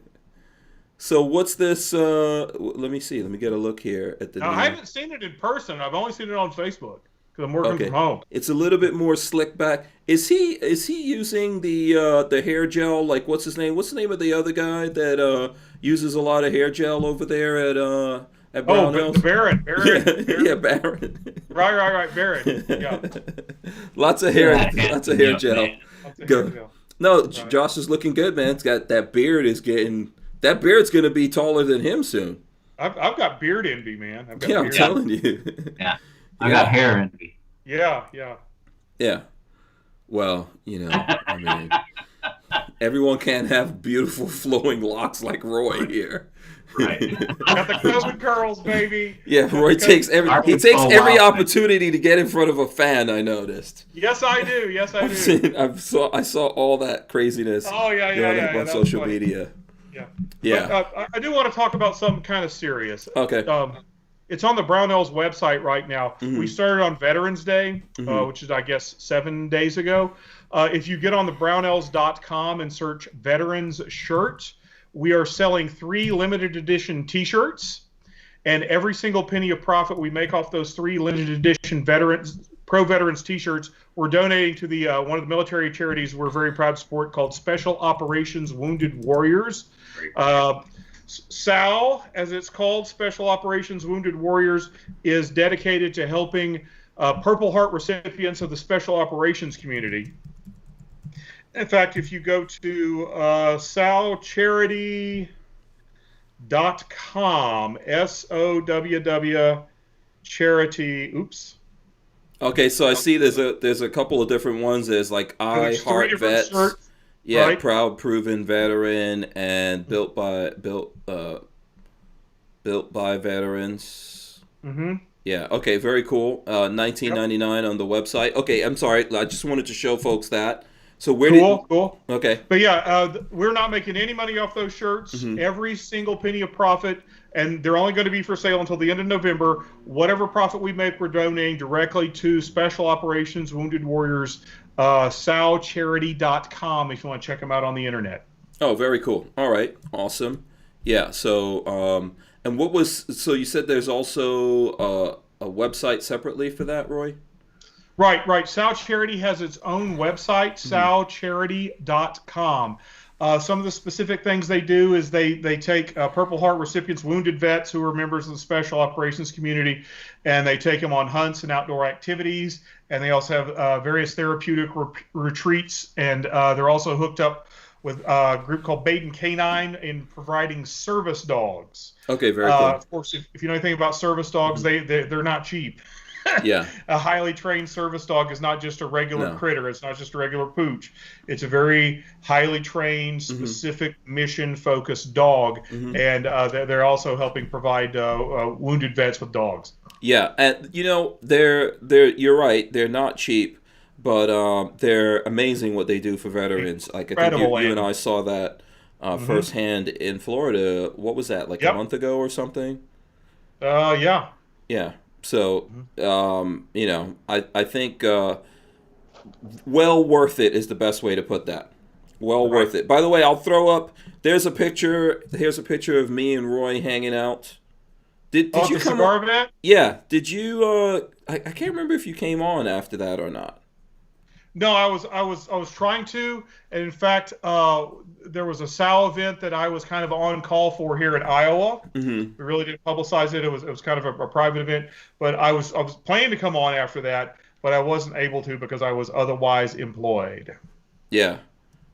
I'm just throwing up pictures right now. Cool. Yeah, that was a great event. Cigar Life. In Lakeland. Yeah. So who was there? Richard Hughes was there, and then Flying Rich. Yeah, Flying Rich was there, and I'm trying to remember your friend Austin Cave. Austin Cave was there. Cave Diver on Instagram. Yes, and you raffled off. I'm going to throw this up. You raffled off. What was this gun that you? It was the Barnauls XBRN 177E. It was our retro rifle version of the XM 177 carbine. Yeah. And that was for a different organization called Paws for Patriots that also supplies service dogs. Great folks at Cigar Life in Lakeland. Yep. And also I got to meet the Horse Soldier bourbon people, which was pretty cool. Yeah. How was that bourbon? It was nice. It was nice. Okay, good. I've looked for it in Iowa. They don't sell it in Iowa yet. So no. Yeah. Okay. But yeah, that's a Florida brand, isn't it? Yes. Okay. All right. I'll have to see what I can do to get you some of that. Ah. I'll have to come down to Florida for that. Heck yeah. Absolutely, you're welcome down anytime. Come down anytime, and we will hang out. Oh heck yeah. Yeah, Shooting Gallery. Eddie says he's on some of the cigar groups. I think he's talking about Josh. Mhm. The Barnauls guys are into cigars. That's for sure. Little bit. Yeah, A little bit. yeah, it's a thing. Here and there. Was that Ryan at first? I'm guessing that was Ryan first, right? Or was that you and Ryan? I don't know. I've been pro cigar for a long, long time. Yeah, that's you guys have got the little cigar mafia going on there, which is cool. All right, so there you go. We'll do a shout out for those shirts again here before we get out of here, as well as we'll do something for the GOA. Okay, Sean, I know we were talking about Walther's coming out with some stuff, but you can't say anything, right? Is that what's Yes, going sir. on? Both of those things are true. Okay, so I guess I shouldn't have even said anything. Forget I said anything. No, you're good. Yeah. What I can say is don't go start asking Walther what they're coming out with. Yeah, no, I'm not going to blow my NDA. Don't worry. But Yeah. some really cool things are happening at Walther, and some exciting releases are coming up. Okay. I have been out and trained with some of their new products, and they are impressive. Okay. My my estimation was to kind of review things from a law enforcement standpoint and applicability there. Absolutely impressive, and I'm very anxious to come back on the show and talk about it. Absolutely. We're going to try to make something happen here with Sean, and we'll get some reps from Walther to come in, since they do support us here with the podcast. And I can't wait. Yeah. It will be worthwhile. Absolutely. Let's see. I'm trying to go through, see what other... the Firearms blog has the Palmetto State. Here, we'll get into some gun stuff here. Firearms blog has an article on the Palmetto State ARV. And basically, it's an AR that takes Scorpion mag. So if you know the AKV, which uses basically what is... PSA's version of the CZ Scorpion mag. They make a pretty good mag. It goes in the Scorpion, it goes in the AKV, AK platform, and then this is an AR platform. I actually did have an opportunity to shoot this over the weekend, and I will be putting out a complete video on that. I think I've got some stuff up on social media. They're selling this as a upper-lower bolt combo, which I think is like $4.99, so then you can build up whatever gun you want. And I can tell you guys, this is actually pretty cool. I think this is going to be, for a long time, me included, I was all about the Glock carbine, right? Making the Glock magazine carbine type thing. Right. This is actually pretty cool. Looks better than the way the Glock looks, and these are also very affordable. And now you can run them in, at this point right now, 3 different guns, right? Scorpion, the AKV, and now an ARV. I think that's a pretty cool deal. Go ahead, bro. In a few years, the joke will be, does it take Scorpion mags? Right, probably. Yeah, and I see probably some people are going to make more guns for this. I know Safety Harbor Firearms has a adapter that they're coming out with to turn the Strybog to be able to change the Strybog to be able to use Glock magazines, and lots of people have been requesting for them to do one also that uses these magazines. So very cool. Can I jump into that with Sure. a little rumor here? Sure. A lot of people have talked about Glock coming out with a carbine. I'm very fortunate to be one of the people on that short list that gets called to Smyrna, Georgia, whenever there's a brand new release. And I guess perhaps somewhat impertinently came right out and asked Tommy Dorsey, the VP, about a Glock carbine. Okay. And, okay. I'm the all answer aflutter was- right now. The answer was yeah. But you have to remember that when your standard or when your call sign or your slogan is perfection, it's going to take a while. It's going to be a while before we see something that's going to rate at those standards that they have for themselves. So I'm excited, man. So the big headline here is you asked them, and you asked them if they have a Glock carbine, and they said yes. And that's out there now. Yeah, it's being developed. Is basically what I took away from that. Okay. So that is something that a lot of people have probably suspected, and almost every time there's a new release from Glock, it's like, oh, is it finally that? No, it was the 44, it was the 22 caliber the last time we went around. But my understanding from my somewhat industry insider standpoint is that it is being developed, but until they're happy with it, until it meets the standards, the high standards that Glock holds for themselves, it's not going to come out. Yeah. So I don't know if, that's big. So they're okay with that being out there now. Is that what you're saying? Yeah, I asked it back when the G19X came out. So that's been a few years ago. Mm-hmm. It wasn't the highlight of the article that I wrote, but that was just kind of one of those tidbits that came along to the side. It doesn't really fit anywhere with the narrative of, hey, here's the G19X. Oh, by the way, they said this as well. So that's just something that I kind of been sitting on for a long time. I've shared that with a couple of people who are extreme Glock enthusiasts. But otherwise, it's kind of one of those nuggets that people are like, it may or may not affect them. They may not care at all. if we had, it's this speculation has been out there for a long time. And for years and years and years. And I've always said to people that I've asked these guys before at shows with no cameras running, and they're like, yes, there's a Glock carbine. This has been going on for years. And everyone, when I say that, they're like, oh, you're crazy. No one ever told you that. There is no such thing. But this is how Glock operates. So it's completely feasible that they've been working on this thing for like 10 years or more. Oh, yeah. Yeah, absolutely.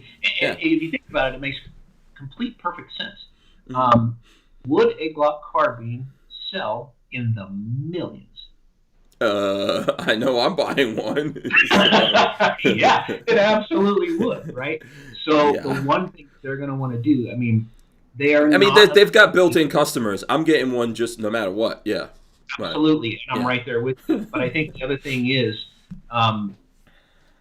with their reputation, the way that it is, are they going to come out with something like some other companies that I could name, and then say, "Oh crap! Okay, we're going to recall that, and we're going to have this little fix." No, it will be years in development, and when it finally comes, it will be worthy of that Glock name. Yeah, and I don't know whether or not you could comment on this, Roy, because I know obviously Barnauls has relationships with Glock, but I don't know whether or not you can get into these kinds of things, but they can outlive us. You know what I'm saying? Like Glock doesn't have to rush anything. Right. And I'll just say that I don't have a whole lot. I have some connections on the product side, and I can officially say that I have never heard anyone say anything official about a Glock carbine, and I'm not making stuff because I just don't have as many connections on the product side. Yeah. So I'm listening with rapt attention here to what you guys are talking. Yeah, it would be interesting, amazing, awesome news. By the way, let me just throw up this picture. Edward Andrews shared his AKV, a picture of his AKV here. Looks pretty sexy, enjoying. Looks like it's got some Magpul furniture. There you go. SB Tactical brace on there, of course. Yeah, I know. I'm telling you, one time I remember SHOT Show. It was like the Friday of SHOT Show. Everybody's tired and worn down. I caught one of those engineers real tired, and I was like, listen, there's no cameras rolling. It's just me and you. I'll never talk about this because immediately I talked about it. But of course. Yeah, but I was like, do you guys just tell me, is there a Glock carbine somewhere in the safe of Glock? And he was like, yeah. And I was like, okay, you're just trying to get me wound up. And he was like, no. Yeah. No, it's not the case. It absolutely is happening. I'm certain of it. I haven't seen it, but I have it on good authority. And Another funny instance is when you work with companies and you write about their products, you develop those internal contacts where you can reach out, as you well know. But maybe some folks watching don't necessarily understand. You have contacts that provide you with limited information. Sometimes you have to sign a non-disclosure agreement. Sometimes you have to wait for an embargo date to pass before you can let that information out. And about 4 or 5 years ago, I emailed one of my best contacts at Glock, and I said, man, it would be awesome to have a 22 caliber version of a pistol that we could work with to transition, right? And as good as I know this person, as much of a friend as I consider them, they're like, okay, thanks for your consideration. What little did I know is that it was being developed at the time, and they absolutely could not say anything about it because it was already made, but it was being tested, and I mean tested. So but then again, I got the invite several years later when it finally released to go down and check it out, and it was awesome. Yeah. And then like early Glock, and I think I've talked about this before, but someone recommended, and I'm sure they're out there right now, there's a documentary on Netflix, and I can't remember what the name of that documentary. It's a really an anti-gun documentary, but they talk about Glock in there, and they go to Glock and talk about stuff going on there. The old schoolers at Glock, man, anyone who even mentioned Glock in a bad light got the crap suit out of them back in the days. So it was really interesting to see like how everything worked over at Glock. So for example, there was that whole scandal, I don't know if you guys heard about it, where someone tried to like actually kill Gaston Glock. Jeez. Attacked him with a hammer in a parking lot and all that kind of stuff. No, I've heard that. Yeah. Oh yeah. If you look into the history, it's like it's interesting, right? I mean, we're talking about a brand that most of us identify with, even if we don't own them, and then there's a lot of us who own stuff. So, I mean, if Glock puts out an AR, even if it's just like an AR like any other AR, I'm getting one just for that freaking Glock that's on the logo. It says Glock on it. Yeah, I mean, and that is a segment of their market that they know they can move certain development toward, right? I mean, you can make a pink one. You could make one, I don't know. No, not pink. No, that's where I draw the line. Right. I've got to draw the line somewhere.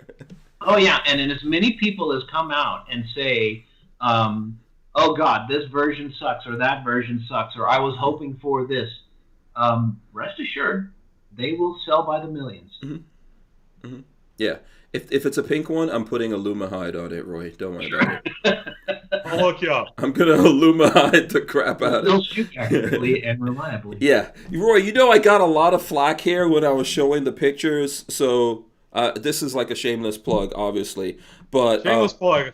Yeah, I was showing the pictures of the steel. So Barnauls sent us some steel. It's actually from Action Target that we have on the range. And then also they sent me some Illumihide, which I spray painted the living bejeebus out of the steel, right? Right. With the Illumihide, and then I got a lot of flack because I painted the steel with Illumihide, Roy. So... they're like, oh, you can't use the Illumihide on steel, right? Because it's it's meant for guns, which I keep saying it's testing. This is product testing. So, how did it hold up when you shot it? It was pretty good.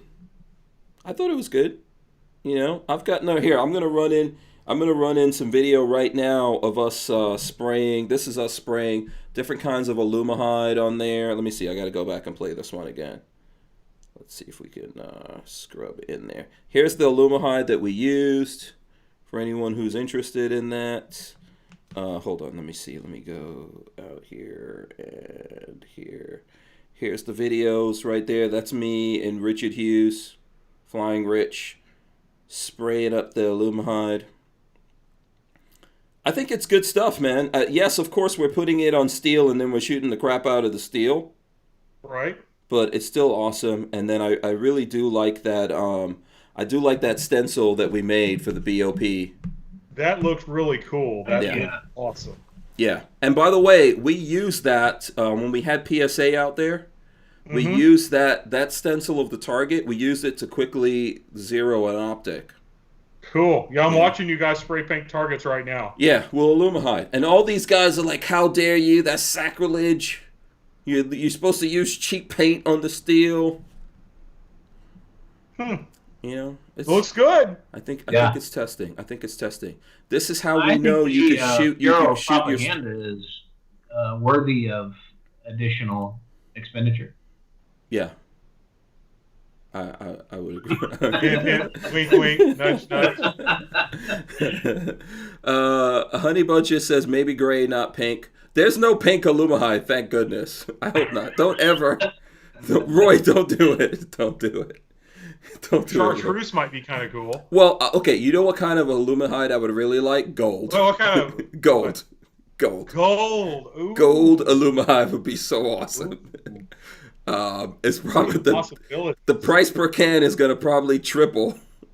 And have like new shiny gold and like old burnished gold. I'd be all about the old burnished. If there's like a kit where you first spray the gun black, you know, you put a nice black coat on it and then you hit it with the gold, it's over. So you could, because you could DIY your own dictator gun.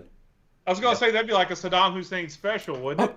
Yeah. Or like a rapper special, which leads me to something I saw in the news, which I thought was funny. I'm gonna share. Little Wayne, baby. Look at you, Sean. I saw that headline. Yep. Yeah, here, let me throw this up here because he actually had a gold gun. So Lil Wayne charged by feds, possession of a firearm and ammo. This happened in Florida, actually. Lil Wayne's just been hit with federal weapons charge and could face serious prison time if convicted.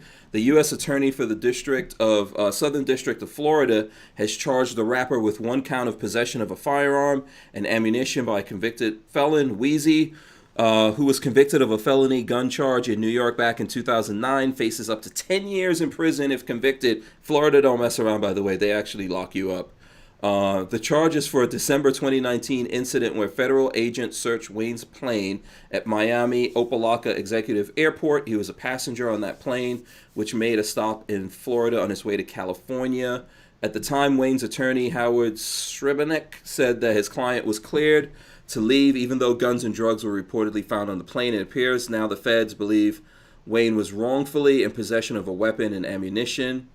Scribnick tells TMZ Carter was charged for possessing a gold-plated handgun in his luggage back in December. The lawyer says there's no allegation that he ever fired it, brandished it, used it, or threatened to use it. There's no allegation that he's a dangerous person. He added the charges is that because he was convicted of a felony in the past, he is prohibited from possessing a firearm. So, yeah, that's how it goes. I know this is kind of dangerous territory. A lot of folks talk about the Second Amendment as unequivocal and no exceptions, right? Mm-hmm. I'm pro 2A, but I'm pro 2A, but this, that, or the other. Felony convictions have been around for a long time, and it has been legal that, or at least the courts have supported that. If you are convicted of a felony, that you no longer have access to firearms. So I know that lately, at least in criminal justice and law enforcement discussions, there have been some talks about whether that felony is a violent felony or not, and that might make a difference. And perhaps we should reconsider looking into that. But that's something that's been around for quite a while. So it doesn't make it right. It doesn't make it necessarily the best thing to do. But, you know, I'm being in law enforcement for 22 years. I tend to lean toward that. We for sure have some dangerous, violent felons out there that obviously, you know, we don't want to make things easier for them. I still believe everyone, even felons, have the right to defend themselves. Sure, absolutely. You know, and let me tack onto that too. A law does not prevent someone from doing something. Mm-hmm. Mm-hmm. I would be an absolute fool to sit here and tell you that after everything I've seen over a couple of decades. Mm-hmm. But what it does do is allow society the ability to address that issue a little further on down the road in recompense to society at large. Yeah, go ahead, Roy. I was just confirming, checking it on my phone. This is one of the things that certain people were very critical of Amy Coney Barrett in her confirmation hearings, is that she's apparently made statements where she's open to the idea of felons who've served their time and served their probation and paid their fines, who are nonviolent felons, having their gun rights restored. Yeah, so, I mean, there's even a Supreme Court justice. Yeah, I think some people, if someone's really super dangerous, I don't think we. In terms of, I mean, there's lots of dangerous people out there that are not felons, right?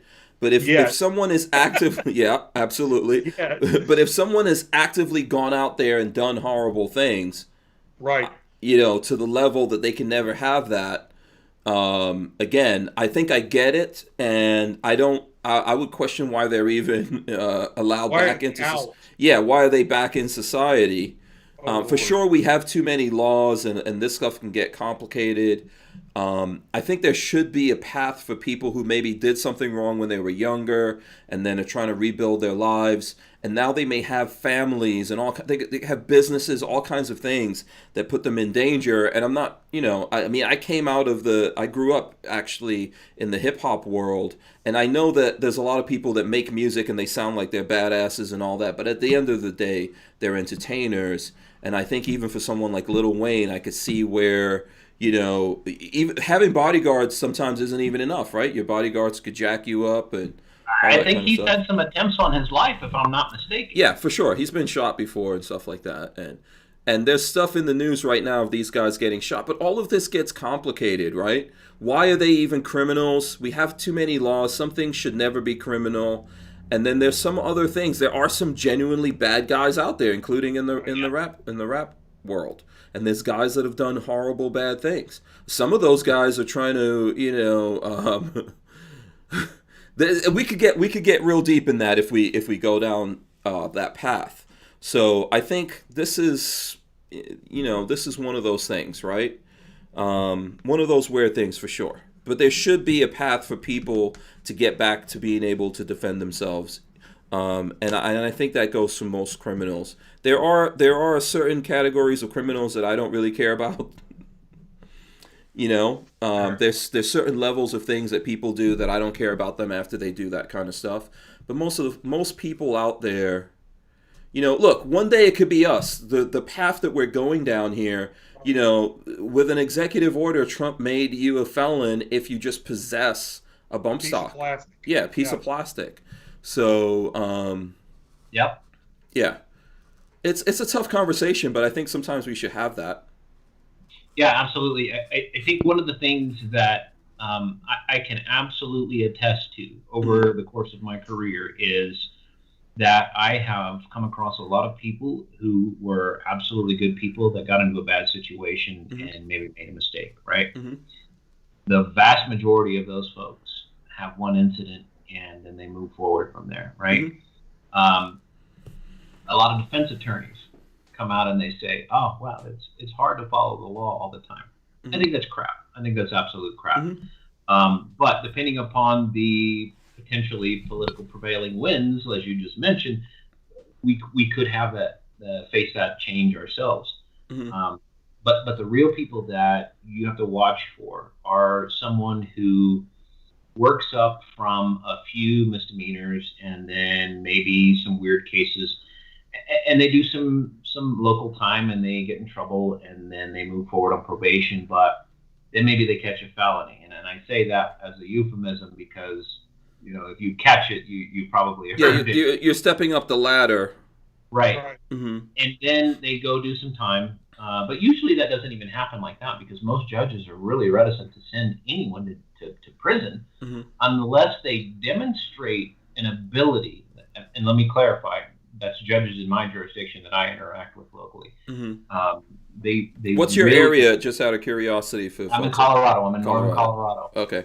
So the typical judge is not going to send somebody away unless they have demonstrated time after time after time that they have committed multiple felonies and they're still not getting it. They're still not responding to that influence that society is trying to have on their life. And so that's when you start to see time. And those are the people that, society at large needs to be concerned about, because they're not getting it, or they just don't care. Yeah. And sometimes both are true. Yeah, and let me tell you something. For example, I have no empathy for the guy who just walked up on those police officers in LA and opened fire on the police car. I got no empathy for that person whatsoever. Yeah. I mean, there's definitely there's cutoff levels where human beings, we don't need them. Right, and respect all of that, because what you've got to realize is regardless if you hate the police, which I get it, law enforcement has room to improve, certainly, but you've got to stop and think that if someone is willing to walk up and shoot a couple of police officers, they won't think twice about anybody else. We don't need that individual on the face of the planet. No. The conversation is not going to move forward with that person, certainly. Yeah, absolutely. Let me get this in. Shooting Gallery NE, and kind of flipping here. Maybe we're going back to Lil Wayne. He says, "Who's more hood, Lil Wayne or Wolf Howitzer?" I think Wolf. I think Wolf is. He's Arkansas hood. He's Arkansas hood. No. I mean, Wolf Howitzer is a dude who wears a corduroy jacket with freaking leather elbow pads. Yeah. He's a writer. Yeah. But that's he's still hood. He's from Arkansas. What's that? I'm saying he's from. Is Wolf Howitzer from Arkansas, man? Oh, he's not Arkansas. I'm from Arkansas. Okay. Wolf ain't from Arkansas. Where is he from? I didn't read the bio properly. I think that's a state secret that's undisclosed. Oh, okay. So he could be from Brooklyn. But he might be related to the certain other anchor man who's got some certain cinematic. Okay. All right. So is he from the east? Is he from the west? The south? I think he's got a very distinct Midwestern, almost no accent. At least when I hang around Wolf, that's what he sounds like to me. Right. Okay. All right. No one has been closer to him than you, obviously. Right. Well, I think Wolf likes very expensive pipe tobaccos. Oh, really? How convenient. Right, and he's more like instead of a whiskey guy, he's more like a fine cognac guy. That's Wolf. Yeah. Right. Yeah. Len Holtz. Hey, can I address a comment that just came up? Absolutely. What's up? It looks like 2 dots. It says, if a felon is dangerous enough to not to have a gun, why are they out on the street? Because of the Constitution. Mm-hmm. And that's really quite simply, people who are victims of crimes typically find out that defendants have a lot more rights than they do, because the adversarial criminal justice system that we have addresses the weight of the state against that defendant, and it's an incredible weight. And so there are a lot of rights that are specifically designated toward defendants, and unless you have the most egregious of crimes against society, you can't just throw people away. So I hope that answers your question. Yeah. And this goes back to, doesn't this go back to the 13th Amendment? I think ultimately imprisoning someone and basically turning them into a slave. Yeah, and or at least slave labor. Punishment too. I mean, there are a number of things that get addressed, and each state designates each law according to the representatives that are elected by the people to come in at different levels of criminal importance, I guess you could say, like different classifications of misdemeanor and felony, and each one of those rates in at a potential number of penalties for years in prison that you might do, or other issues, other ways to be punished. Yeah, it's you know what, we need to probably dig into a conversation like this one of these days. I think deeper. Yeah, there's a lot of different things going on here. To me, I've always thought that ultimately, if we were really trying to solve problems in America, which I can't really find politicians actually trying to solve problems. you know what? And this is one of the things I'll give to Trump. Even though I say like things I think is negative, one of the positive things is, and what I think makes him not a politician, I think he was actually trying to solve some problems.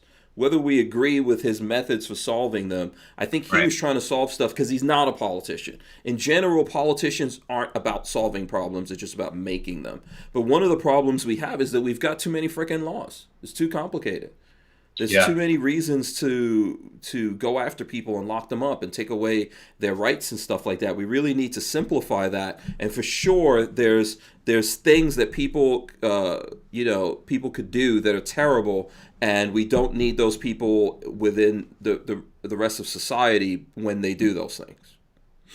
Yeah, no doubt. There is plenty of meat on that bone for discussion. Roy knows this, but I worked SVU for 5 years, investigating sex crimes. And, it's amazing. It's amazing what's going on in society on a daily basis. And I don't know. I'd be happy to have that discussion with you about whether we have too many laws or not. But usually there's a face of a victim on the other side of that that has to be addressed. That has to be represented in some way. So yeah, those are the places where I think we definitely should have limits. Yeah, without a doubt. Yeah. Right. That's definitely where I think we should do that. By the way, Dot says YouTube. He said YouTube deleted my channel for hate speech, so I use 2 dots till I figure out a new username. I get it. All right, 2 dots. Well, thank you for stopping in. Yes, absolutely. I understand that. YouTube has gone really crazy. I heard they're actually going to, we don't have time to get into it, but I heard YouTube is actually going to run advertising on smaller channels, but not share any of that revenue with those smaller channels. So people are happy about that, and I completely understand that 100%. Yeah, I think that's another show in and of itself, Hank. Yeah. You got a lot of First Amendment issues that are being kind of trodden on because you've got a private company who is involved in industry, and they don't necessarily have to. They can create a platform where communication be heard, but they don't necessarily have to adhere to the First Amendment. Yeah. I mean, that could get complicated for sure. I'm going to try to avoid getting into that. I'll get this last one in from Shooting Gallery NE in regards to Wolf Howitzer. He says, "Does he rep Death Row or Bad Boy?" Laugh out loud. I'm going to say he reps Johnny Mathis, but you know him better than me. No. If Wolf was going to rep anybody, it may become a total shock, but it would be like Eazy-E at NWA, is because NWA. Oh. Let's hide. Okay. All right. Okay, Compton. Straight out of Compton. Yeah, he could be from Compton. Yeah, very likely. Way Compton, like Compton, Ohio. Or yeah, Compton, old Compton roots. Compton, South Dakota. Yeah, right. Old Compton roots. All right, listen, we're at the 9 o'clock hour here. Really easy to talk to you guys, by the way. And a big shout out to Jordan Stein that came on from GOA. Let me just get this out there one more time. You guys need to go check out GOA. Go look at the website. They've got lots of information on this. We've got links in the description of this video of how you guys can help with what's going on in Georgia. If you missed any of that, please go back to the beginning of this. For the first hour, we spoke to Jordan, so you guys can find that. I'll try to pull that out, and we will. We'll definitely make some kind of snippet out of that. And then also, as Roy was reminding us not too long ago, if you go to Barnauls, you will find these. If you search Veterans Day T-shirts, you will find they've got 3 designs on there. I Heart Vets, Proud Proven Veteran, and built by veterans that are like $20. All of that money goes to a charity that benefits veterans, right, Roy? Special Operations Wounded Warriors. All profits go to them at the end of the month. Okay, absolutely. So very cool of Barnauls to support that. Yes. Yep. Yeah, Barnauls, one of the things, obviously, I do stuff with you guys, but, Barnauls does, I think, go that extra mile to support a lot of people out there. A lot of people. I'm very proud to be able to say that I work for such a fine organization. Absolutely, you should be absolutely. So let's do this. Go to GOA on behalf of Jordan Stein and help out with that mission. He's actually on the ground in Georgia. He's not here now, so that's why I'm saying that. Let's go here to Sean. Sean, how can the folks keep up with the things that you're doing and putting out there, support you, communicate with you, etc.?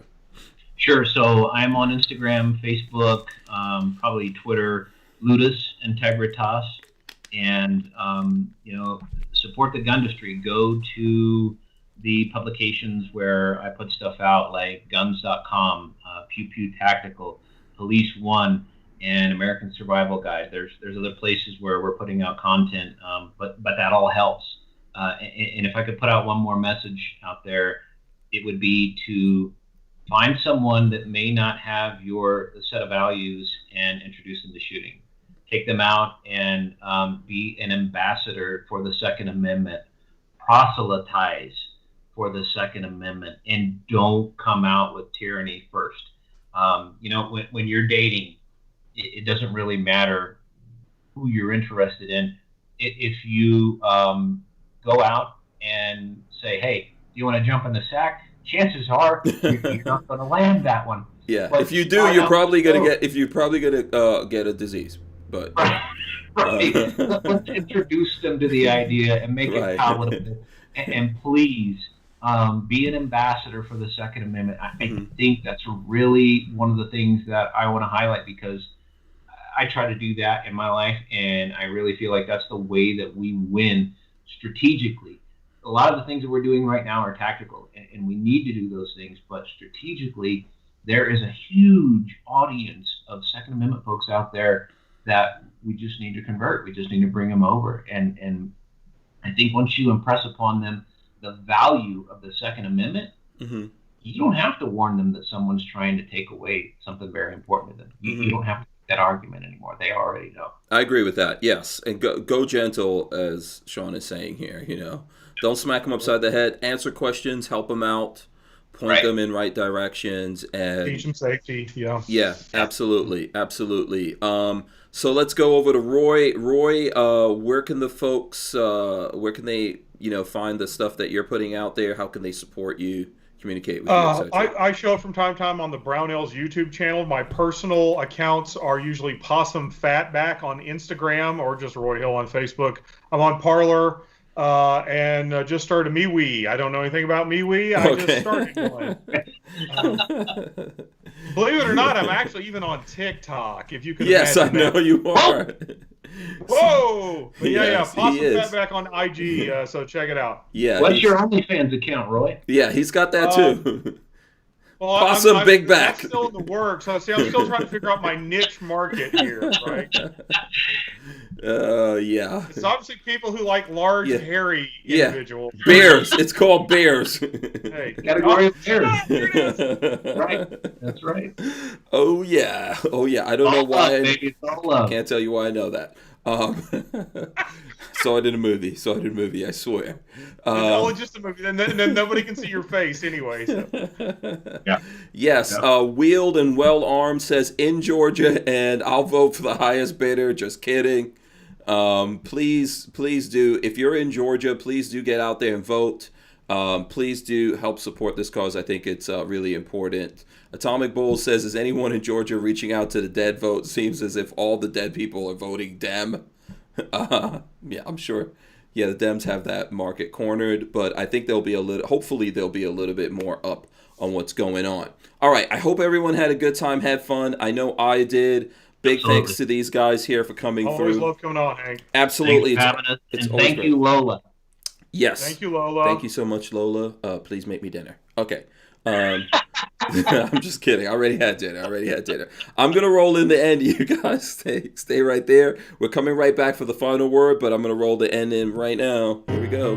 Make sure you guys smash that subscribe button, ring the bell so you can be notified every time we go live here on the channel, and new stuff goes up. Also, we're going to rip out the audio from this and throw it up on iTunes and all the other places that you get your audio podcasts. That side of this stuff is growing faster and faster every day. So shout out to all the people who are listening to us on the audio side of the podcast around the world. Yes, literally, there's tens of people around the world listening to this. I'm very proud, very proud of that.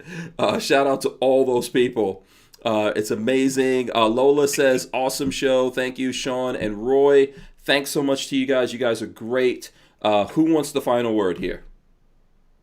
Do it, John. Oh, it's got to go to the most interesting man. Yeah, I say I agree with that. Go on, Roy. Hit us with some wisdom, sir. I want to echo what Sean said. Take some folks to the range and make sure they have fun. Fun. This is something we forget oftentimes. We get so wrapped around the tactical axle or the self-protection axle. Dude, get a if you can find 22, get a 22 rifle and go somewhere you can just plink. Right. Just go have some fun too. Don't never forget to do that. Yes, absolutely. Live that lot lao. Let me see, Roy. Show us the lot lao. Lifestyles of the locked and loaded. Lifestyles of the locked and loaded. Yeah, that's what it's all about. That fun. It's all about that fun, and we appreciate it here. Thanks so much, guys. We'll see you guys tomorrow. Big shout out to Walther. Thanks so much. We'll be back tomorrow. Peace. Thanks, guys.